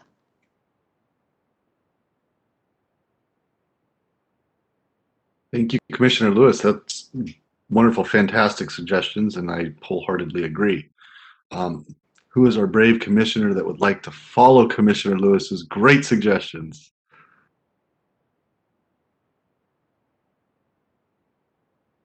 Commissioner Milligan, please.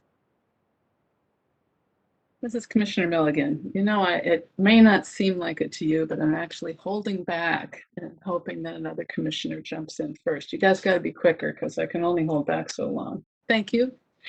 And thanks for the clarification and the mission tonight.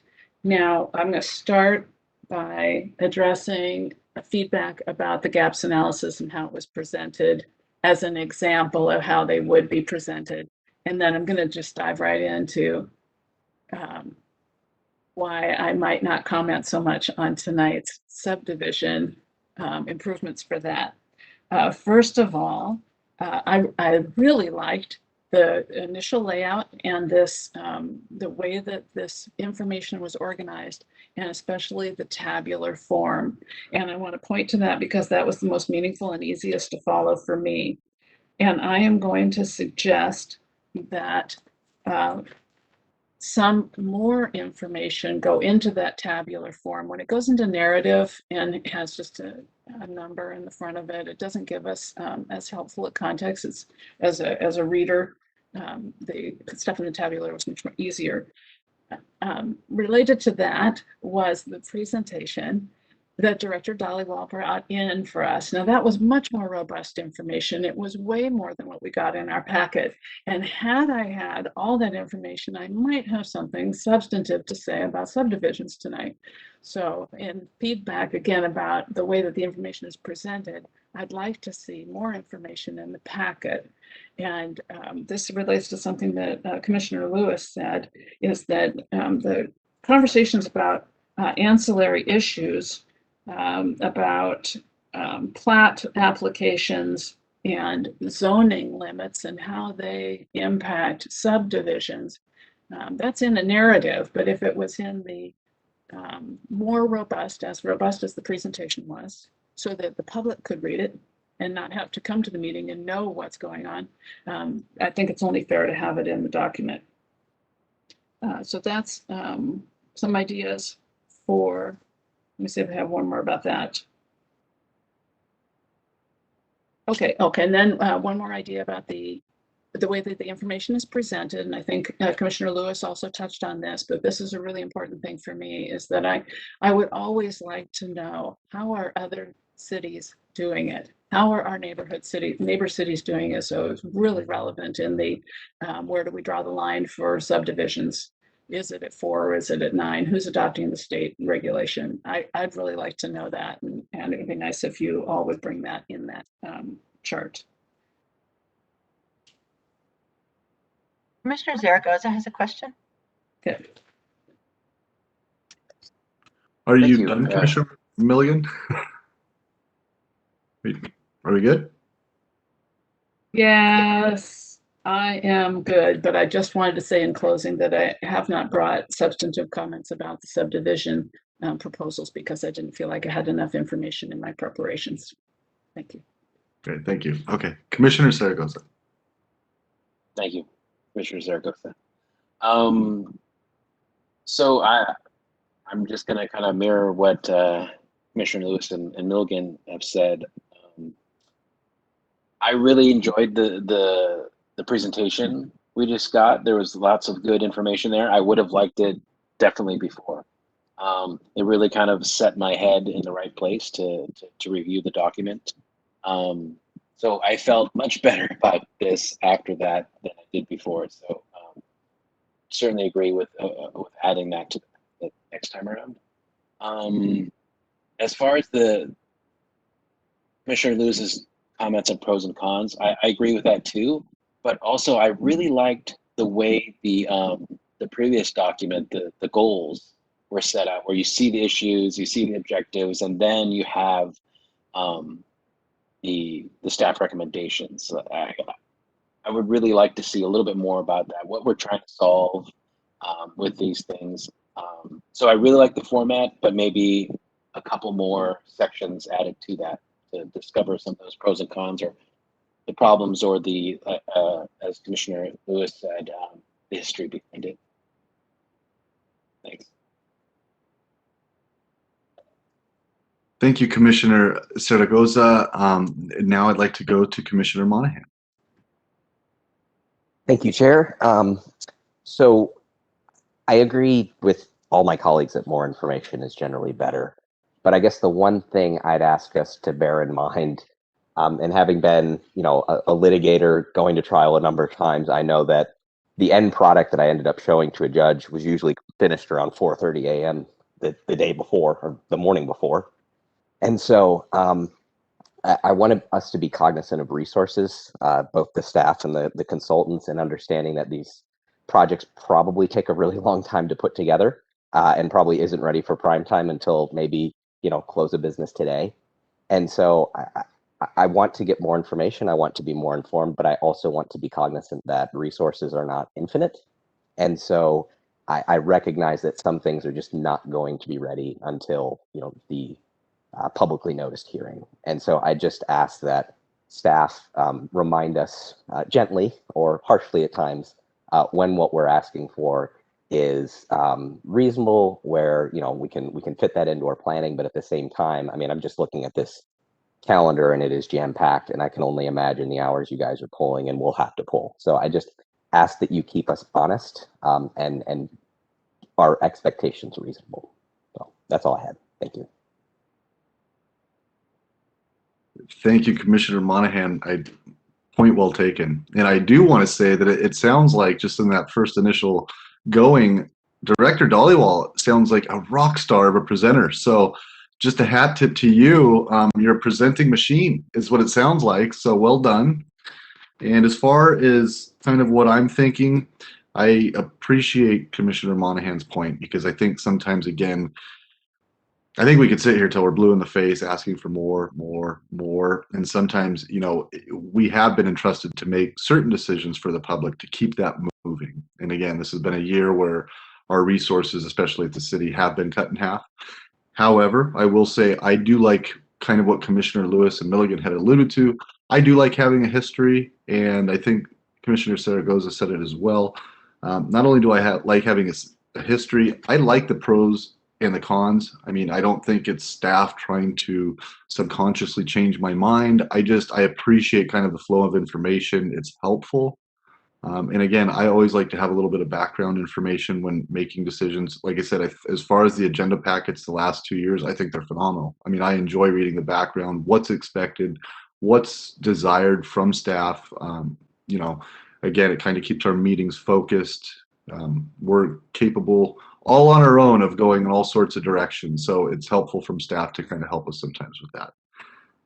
So having said that, I'll be brave. I'm going to give my first 4 just basic what I'm thinking. Kind of seeing some of the neighbors that I think have done a good job as far as city planning and development. I think it's probably welcome to approve or move short plats from 4 to 9, such as Kirkland, Bellevue, some of the cities that I admire and think have done a good job. I also think the hearing, as far as the final plat decision making, could be an administrative process. Again, I'm happy to continue to have these conversations, but the gut feeling is This is really more, if anything, the work's already been done. I mean, this is someone going through to do a checklist. And again, whether it's a hearing examiner or someone with the, an administrative decision, they are going to check to make certain things done. I mean, that's why we have city inspectors. I think this could probably be done to free up resources and also streamline the process.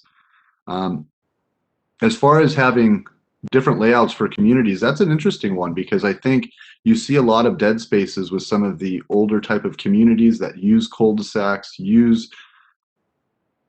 I don't know but how to say it, but it almost kind of makes, well, I guess the word was island.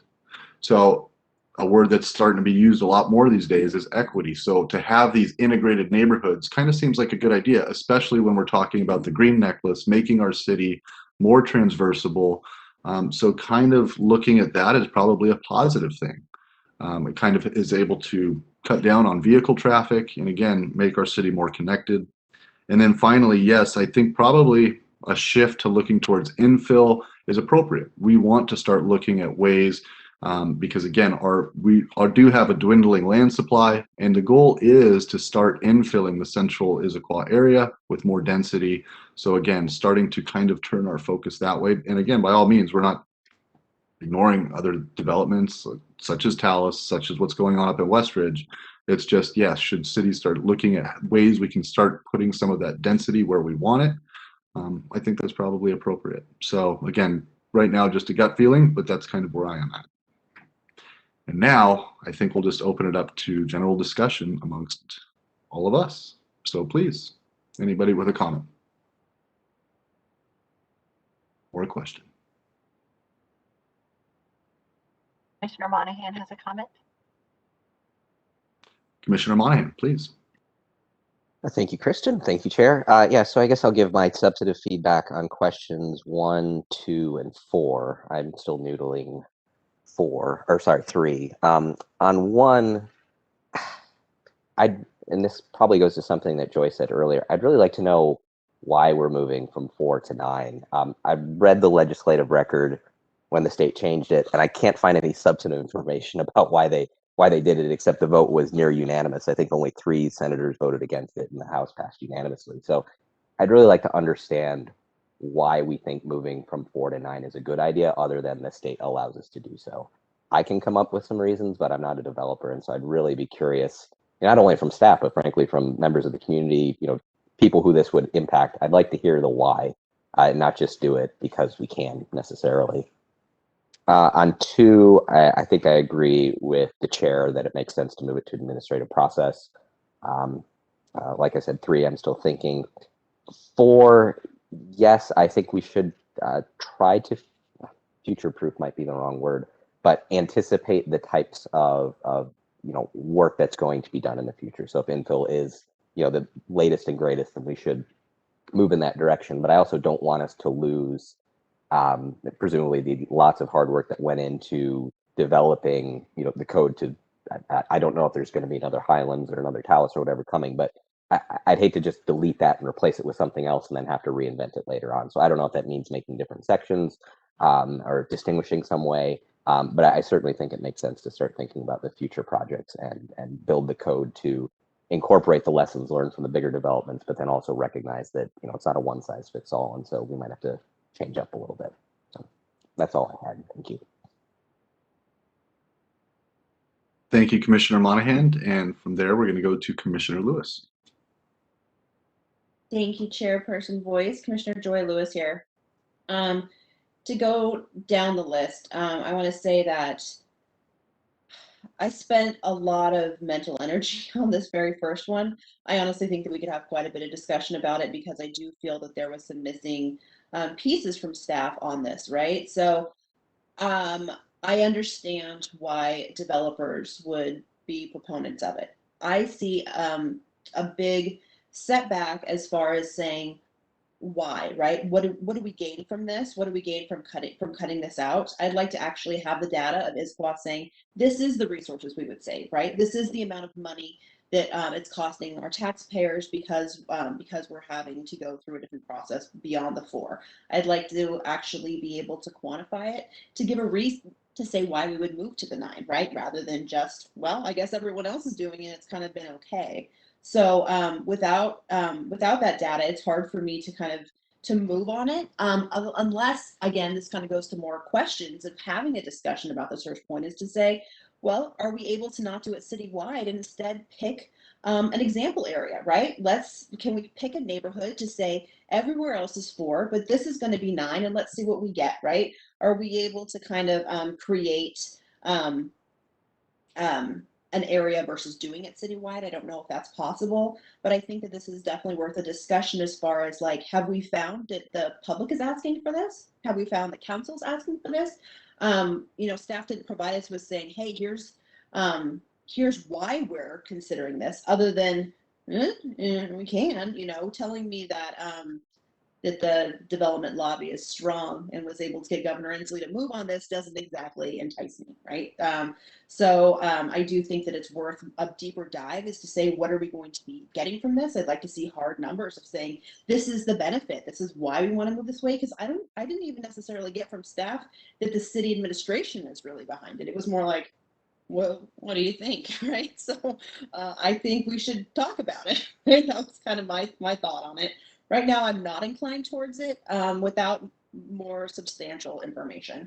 As far as moving from administrative, again, unless I'm missing something, I didn't see anything in my packet where council was saying, our workload is too much, we cannot do this. I didn't see anything saying staff has been overburdened by preparing the packets to go to council. This is what we would gain, right? I didn't see any kind of data that said, using a hearing examiner is costing us this. What I did see was a couple things. One, having a hearing examiner requires there to be a public hearing. I don't think that should be cut out. I think that that's a vital part of the process. And so saying, well, the same, you know, right now the Builders Association was telling us, well, we're going to get the same results. I disagree. I'm not seeing the same result, because what I'm seeing is that right now there's no public hearing for the short plat application. I'm seeing that right now, if you change it to the administrative, then we're constrained by a 30-day timeline and for approval process. I also saw that if there's right now there is no process that's being set out in state law, so that means we get to make our own regulations for this. So then I think that needs to have a whole other meeting and discussion. And I think council needs to set some parameters to give back to us to be able to advise and get some feedback from the community of saying, what should that look like for Issaquah? We can make this whatever we want, right? So if we are going to take out a hearing examiner, but these are the things we like for instance, there's no environmental review now. The environmental review requirements are different, I should say, is what we saw in the packet, that, well, we're going to require that, right? How do we make this what we want? If we want to switch from the current format with a hearing examiner, that doesn't mean that we have to drop all those things to then have that second application process go to an administrator. So I would like to see more conversation on this, but right now I'm not inclined to take out the hearing examiner for the mere fact that it saves time in the application process. I did not see that as being an onerous problem, but again, maybe that data just wasn't presented, and it has been a big issue. So I would like to keep it with a hearing examiner unless there's more information being able to be provided. Or again, staff says, hey, we can change this, but we can make this our own, right? Because it isn't state law to say that there is one way to do it. So how does Issaquah, right? Let's do it our way. As far as the third one, I think it's really interesting. This is one I'd asked many about maps and visualizations. When doing these short plat applications, you know, the background I come into it with is from UVDC, and the urban villages and the development agreements had very specific ways that we did short plats, right? So it was very easy. It was very plug and play of saying, well, this is how it's done. We were able to say, does this fit how we're doing it, right?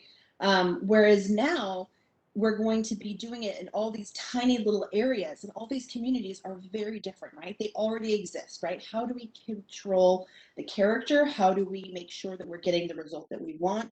Meaning that in some places that traditional winding cul-de-sac may work, in other places, you know, the block style grid may work. I appreciate too, wheel and spoke. As someone who lived in DC, it's a pain for cars, but being able to have a street where you have everybody wheel and spoking into the bus stop makes it a lot easier for pedestrians, right? So I think that there's a lot of different ways you can approach it. And one thing I'd asked Minnie for was, well, give me an example, right? Show me an area that can be further subdivided versus another. And how does that look, right? I don't think we have one uniform way, the same way that we have different development standards in different areas.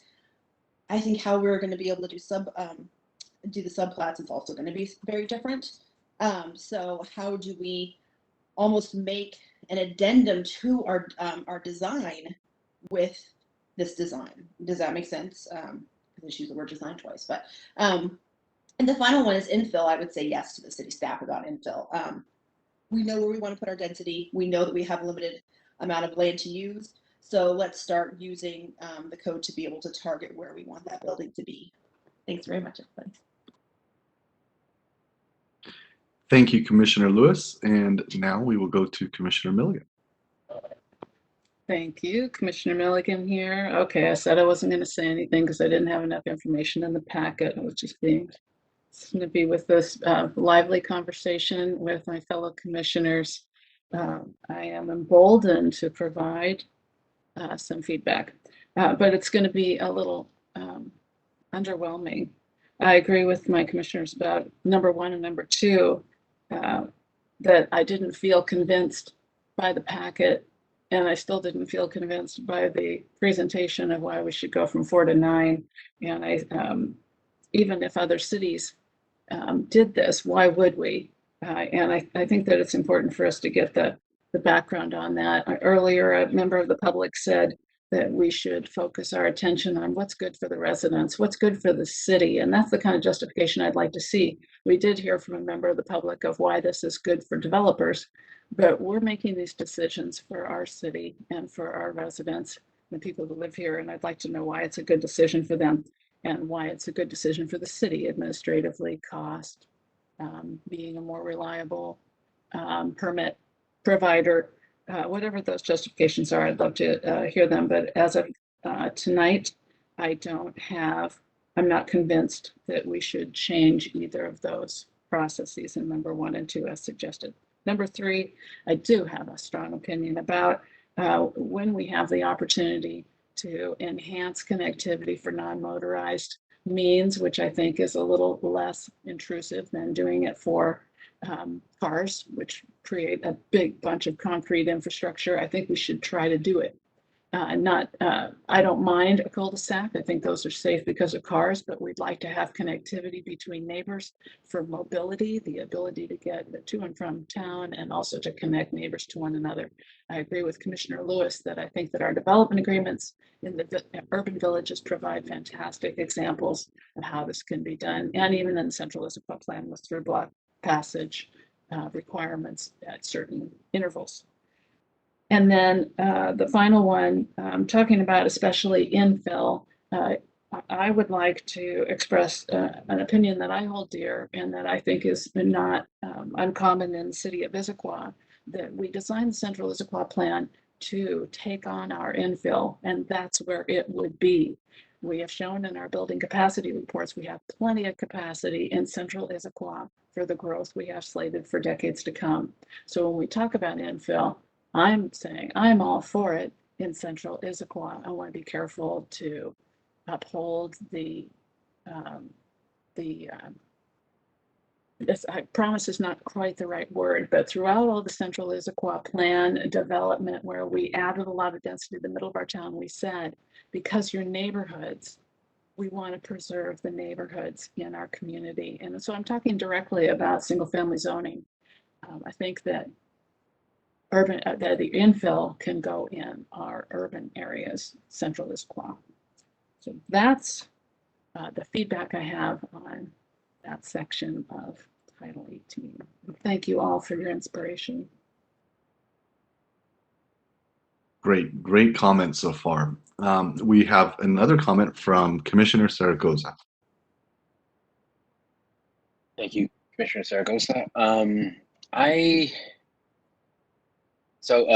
With streamlining or making the plats go from 4 to 9, if we want more smaller residents, cottages, row homes, things like that, it makes sense to streamline that process. But I agree, I don't really know if it if that's the case. I'd like to know more information on that or have more discussions, or just build on that for a little bit.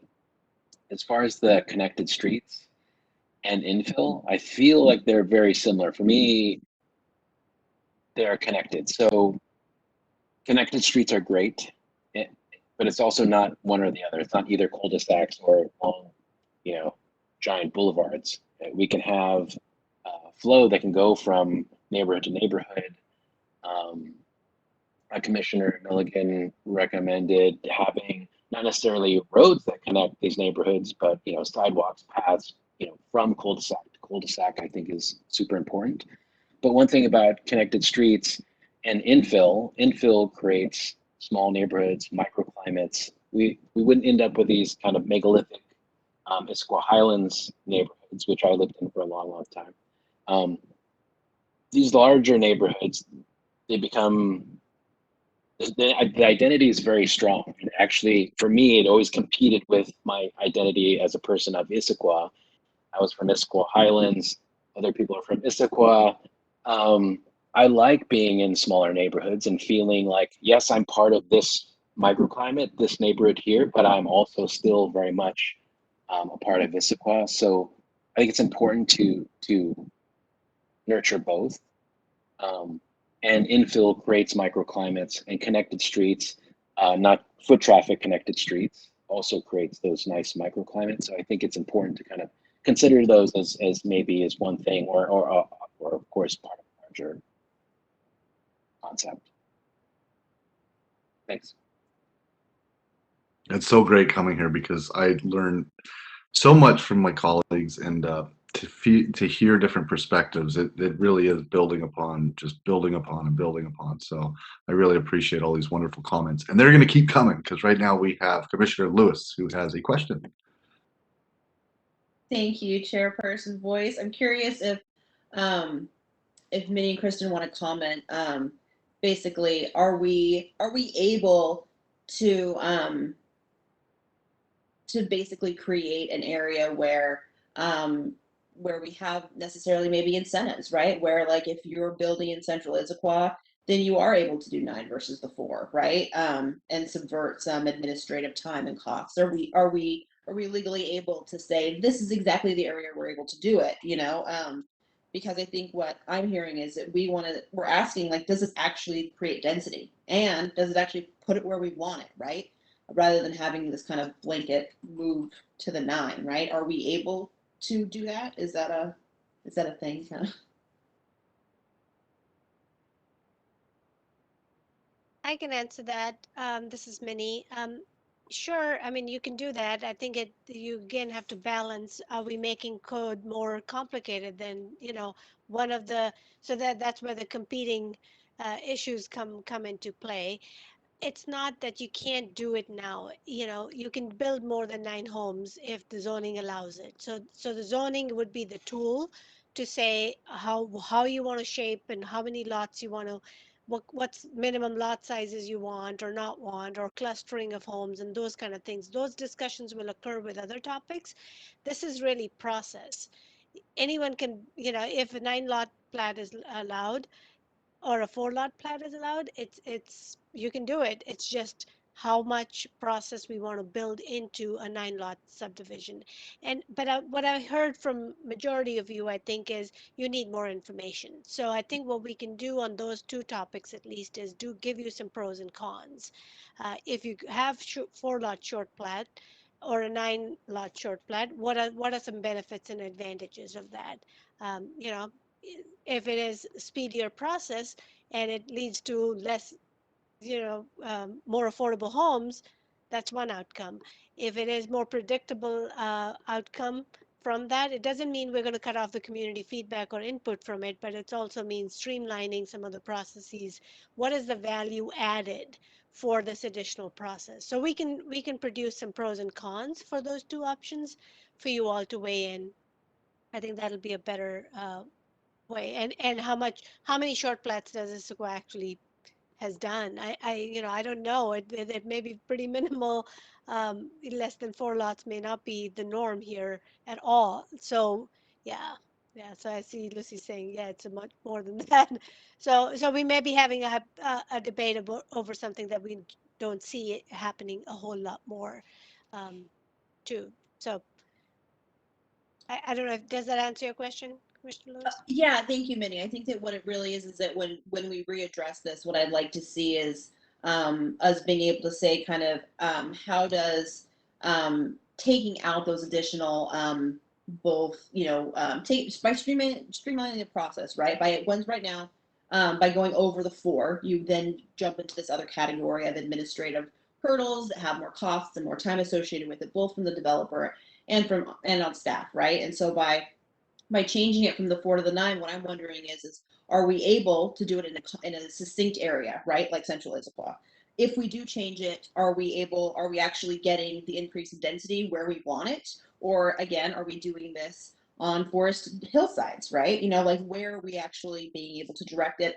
And also that's an exchange of saying, like, maybe this is one of our affordable housing tools, is to tell developers, hey, this is the process that you have to go through. However, we have an addendum. If you're going to when you're doing these short plats, if you're going to account for add affordable housing to it, then yes, you jump to the 9 rather than the 4, right? By giving a trade-off, right? I'd like to have staff come back to us and tell us this is a tool that we can use and this is why, rather than just arbitrarily going, well, other people are doing it successfully, if that makes sense. So Yeah, I would like to know what we can do, sure. because I don't know.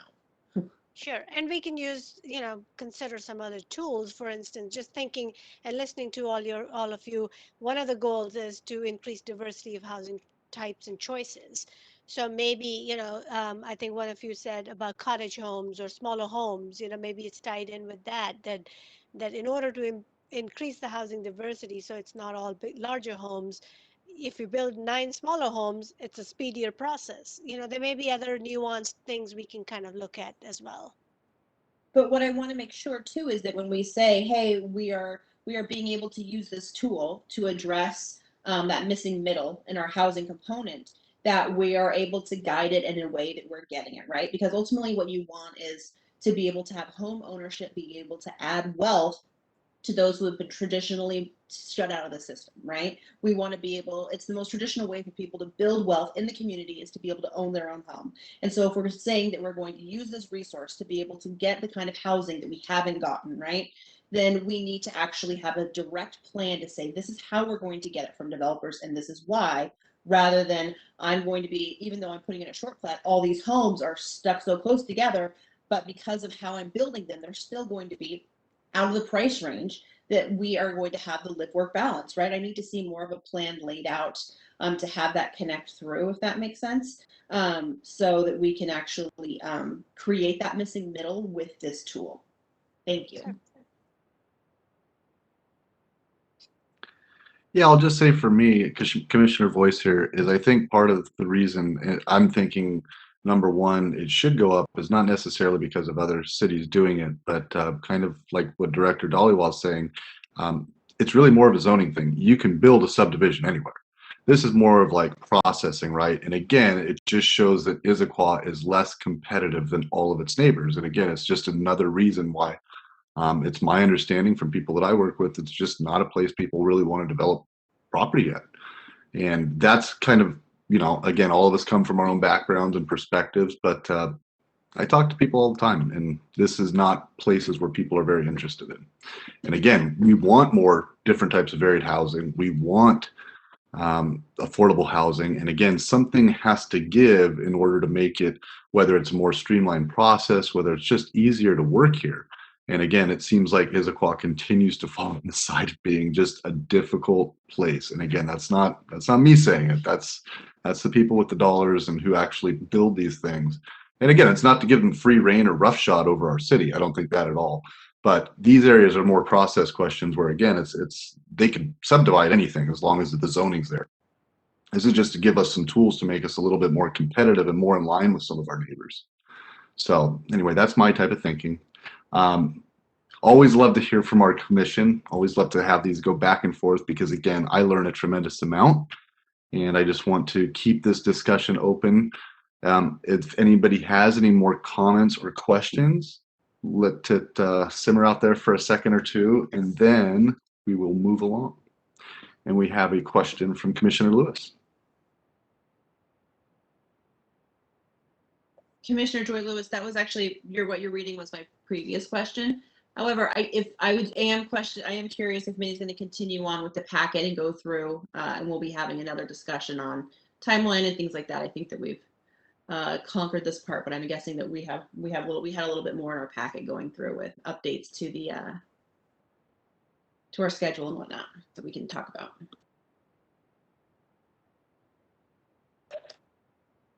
Director Dollywall? Sure. Where is my?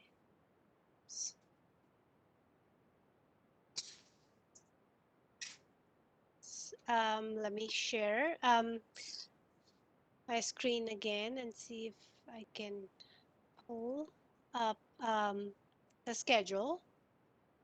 So this is in your packet, and this is our attempt at revising it to make it more understandable. I still feel got some comments on the readability and understanding of this, so we'll continue to kind of work on that part. Katie Cody, who is the main lead consultant, who's not here today, we'll take the feedback to her. But basically what we heard from all of you last time was no more than two boards and commissions at one meeting, reserving some of the time when you're actually deliberating for just PPC alone, so that you can kind of get into the nuances of the code and are able to vet out some of those things. So the way this is laid out is these first six circles in the beginning are the gaps analysis and policy guidance. So the first one is going to be on the natural environment, critical areas, steep slopes, lighting, shoreline, so those topics. And this first one will be a joint meeting with the environmental board.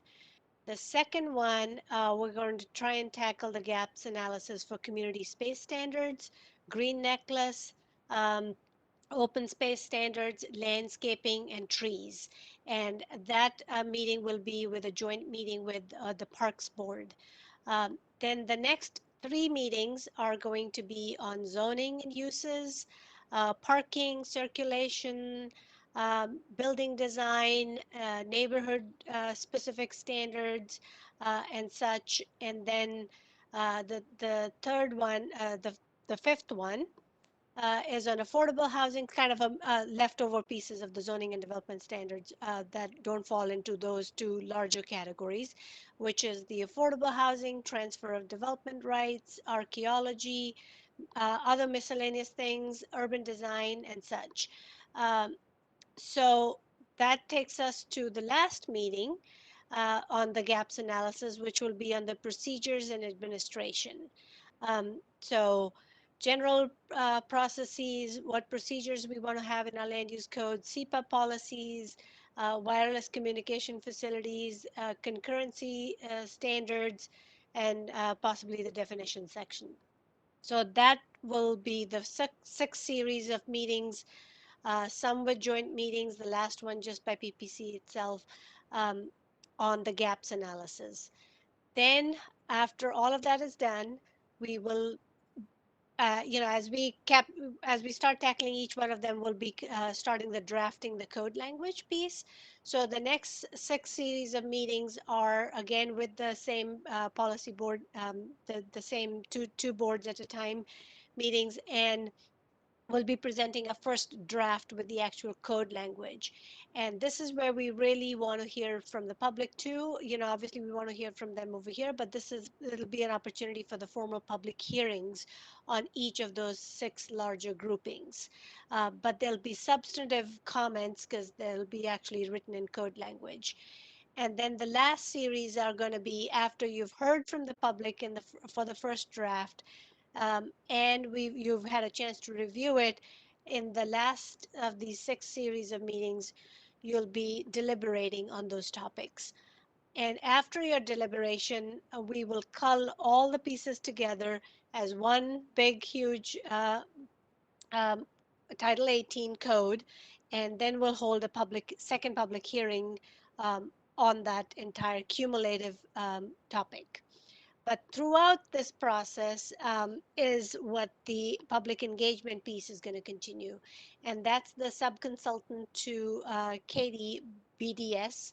And they're figuring out, we want to go to the community, but we want to make it meaningful for their time and our time to have, a conversation, discussion, and all of those pieces. So that will continue throughout with focus groups, one-on-ones, and open houses. But that piece, I think, is still kind of being looked at after this meeting today and getting some direction on how the gaps analysis will work. I think that'll help formulate the more public outreach piece. So that's on the schedule. Just a briefing. I don't think we were really looking for much there. And now I need to get you all to see each other. And where did my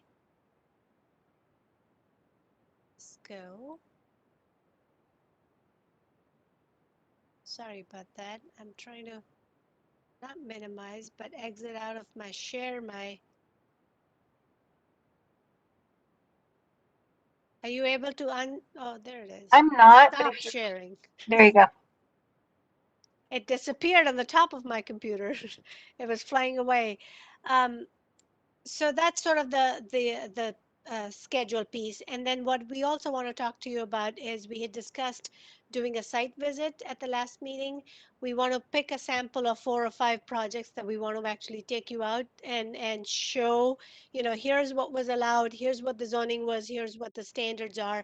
And really, because you'll be getting into the deep dive, taking a deeper dive in the code, but what does it really mean on the ground? And some lessons learned, what worked, what didn't work.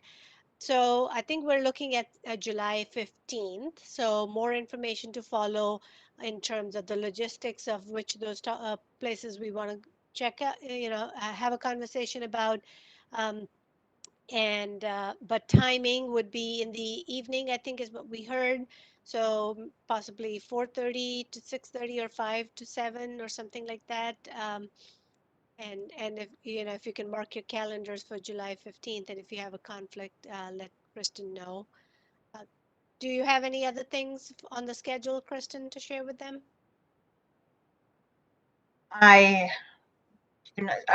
So PBC schedule, no, I don't, but you'll see that we filled it out quite a ways through 2022. So you're going to be pretty busy, and that doesn't include any comp plan amendments. It doesn't include any housing information. It doesn't include lots of things that you all still have to do. So eat well, stay healthy, and we'll get through it. Thank you both. Yeah, so a field trip, that sounds amazing. Love field trips, always have. Now, I'm looking at my script, Senior Planner Leeson. Where are we? Are there any council updates? I see you have a question too, so by all means. The schedule, technically schedule comes later, so I can do it then. I do not have any council updates. I don't know if Minnie has any updates. No, I think Lucy can probably talk about the sign code, where that's headed. I think, do you want to say something about the sign code, Lucy? Yes, I was thinking that the commission might be interested in that. After the sign code left your able work, it went on to a study session with the council. They had a lot of questions and some desires, so it was sent to the ad hoc committee for some guidance and feedback. We have been preparing various chapters. Partly it's in reorganizing the information. Part of it is for user friendliness, but also part of it is to streamline some of it. So we are hoping to bring that back to another study session at the end of July.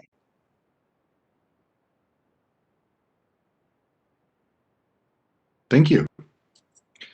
So my script is, I'm a little lost on my script, to be quite honest. I think, Senior Planner Leeson, do we call for general public comment one more time? Sounds right, right? We do. Yes. Okay. So would now be appropriate? Certainly would. Okay, I'd like to open this up for general public comment and ask Senior Planner Leeson if we have anyone who would like to speak. I guess we do. And I have one person who'd like to speak, Connie Marsh, and if anyone else would like to speak, please raise your hand or send me a comment in the comment box.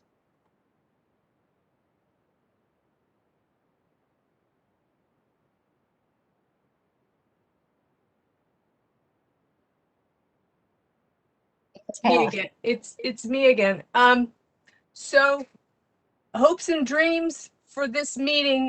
I'm still not clear on what you all are going to do with the chart and how that discussion is going to flow through. That's a big gray haze in my mind. It doesn't feel structured, and I don't understand how information is going to feed into it. Well, I liked the sort of organic discussion.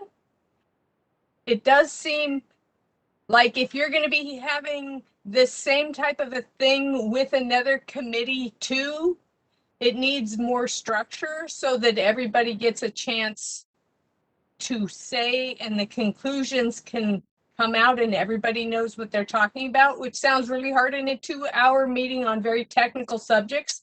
Because when I read some of those meetings you're having with the environmental board, who knows basically nothing because they're just so new, that looks very overwhelming. And so I please give some thought on creating a form that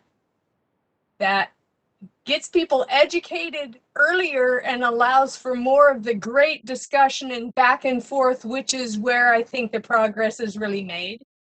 And I don't think you can have both at the same meeting because it takes so long to absorb the information so that then you can comment.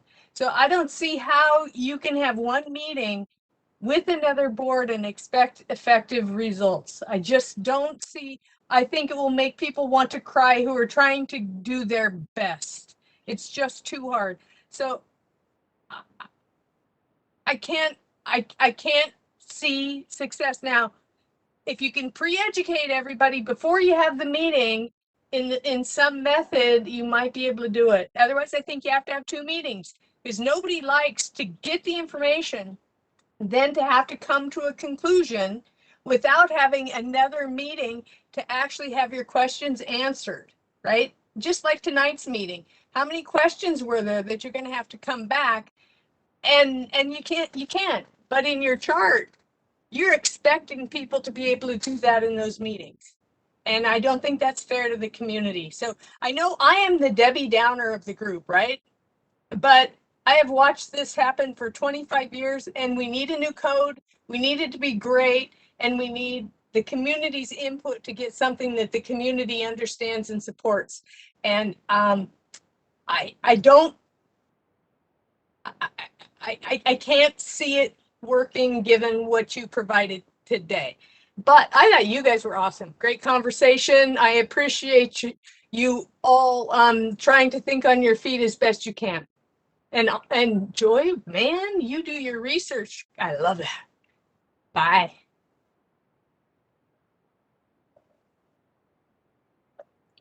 Senior Planner Leeson, any other people signed up to speak? Yes, Ann Fletcher has raised her hand. So Ms. Fletcher, I'm going to make you a panelist. You are now a panelist and I have unmuted you and you can turn on your camera if you would like.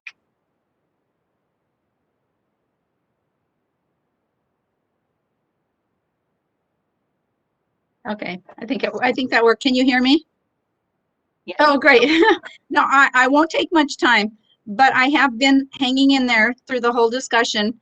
I found I really do find it very interesting. And I wanted to let you know how much I appreciated all that has gone into this from both the staff and from all of you commissioners. I'm very impressed. And I would like to say that I found this meeting more interactive than some of the other PPC meetings that I've been to, or just commission and board meetings in general, where where there was an invitation after somebody had done something for a response, and then another invitation for somebody from the staff to respond back to either the public or to the commissioners. And I found that was more free flowing than I've seen, and I think that is a good omen.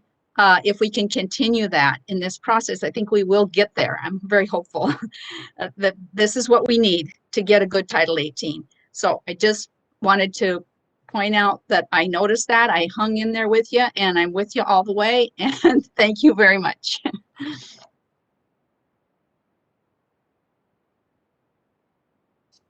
Senior Planner Leeson, are there any other people signed up to speak? I don't see anyone else, but if you'd like to speak, there's only one other person out there. If you'd like to speak, raise your hand or let me know in the chat.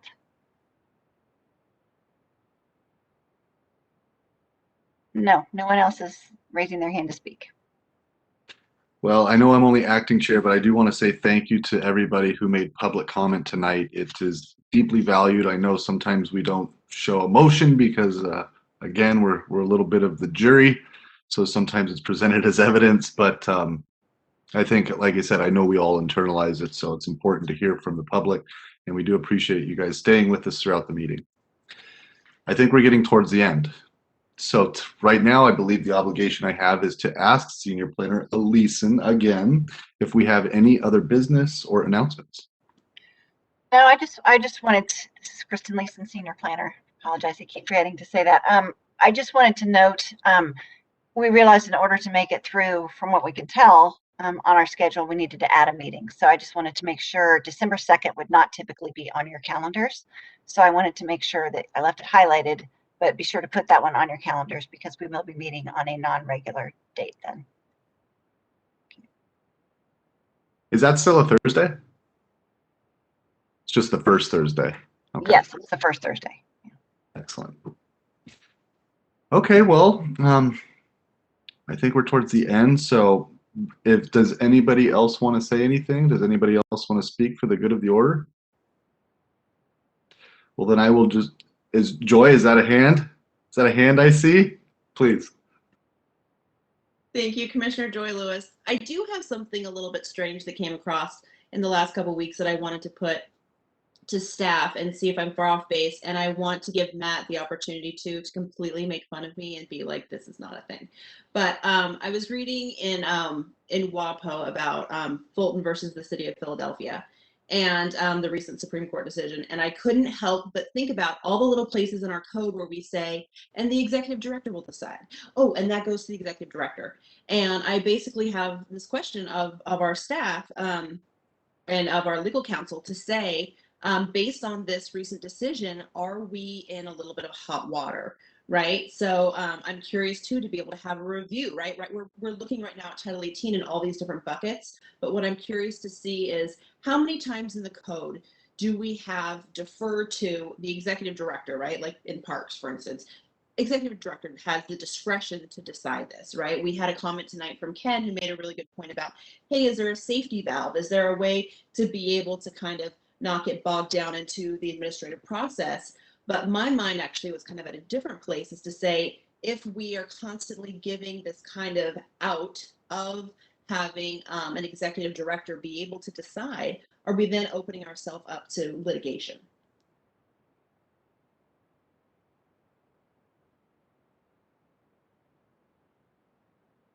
Again, maybe, Yeah. I think, yeah, so the whole Title 18 is we're going to be working with the city attorney. I mean, right now we're at a very policy level and trying to get, what it is going forward, but it will be vetted out by the city attorney from a legal perspective. But the good point, a lot of times these land use litigation is very expensive, and we want to get it right in terms of all the legalese that goes with it. It's one thing about making sure people can understand it, but also making sure that it stands the test of the courts. So we'll have that filter, and we'll be working with the city attorney on it. In terms of, I am not a big fan of the director shall decide unless there's a specific criteria, because then whoever's in the director position, it can vary. And, we don't want to have arbitrary and capricious decisions, and we are consistent, we treat everyone the same, and everything comes out. So I certainly won't be wanting uh, things in the code that are too wishy-washy like that to begin with. But I'm not familiar with the details of the court case you're referring to, but I'll read up on that and address it. Sure. So I guess my question is like a twofold, right? Is to kind of do a double check and to see, if I'm completely off base and this doesn't have anything to do with us, right? To when we check with counsel, and to say, I think it would be interesting to have a high level review of to say how often do we have this written in, right? How often are we using it? Because in my mind, I was remembering all these little places where we've had it in the past. So it's curious as we move forward to see how many places that we do have that. I just think that's a big bird's eye view that we may need to think about too as we're looking at these little buckets. It's a great way to piece it apart since it is so big, but there are a couple things that may need to have a big overarching macro view, and this is just one that stuck out to me in the last couple weeks. So thank you for thinking about it.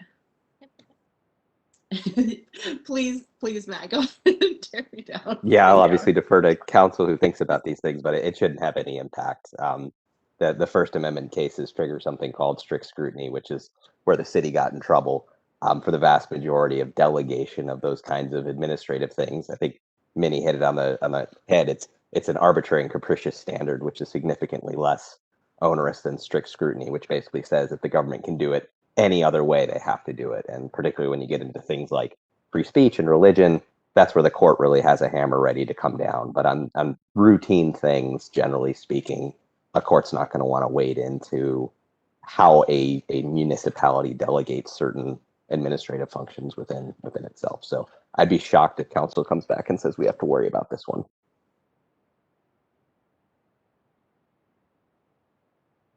How do you like that? Our in-house legal expert. Doesn't get any better than that. So does anyone else have anything for the good of the order? I want to thank everybody tonight. I want to thank my colleagues for being so gracious with me, and I really want to thank our wonderful city staff. Director Dollywall, Manager Leeson, Manager Sloman, thank you. You guys phoning a friend, being able to hold my hand as we walk through this. Thank you very much. And ultimately, I hope you all have a wonderful weekend. I hope all of you guys are able to find a cool place to hunker down until Tuesday. And ultimately, we will see you guys here relatively shortly. But having said all that, and with there being no further business, I adjourn this meeting of June 24th, the Planning Policy Commission at 9:04. Thank you.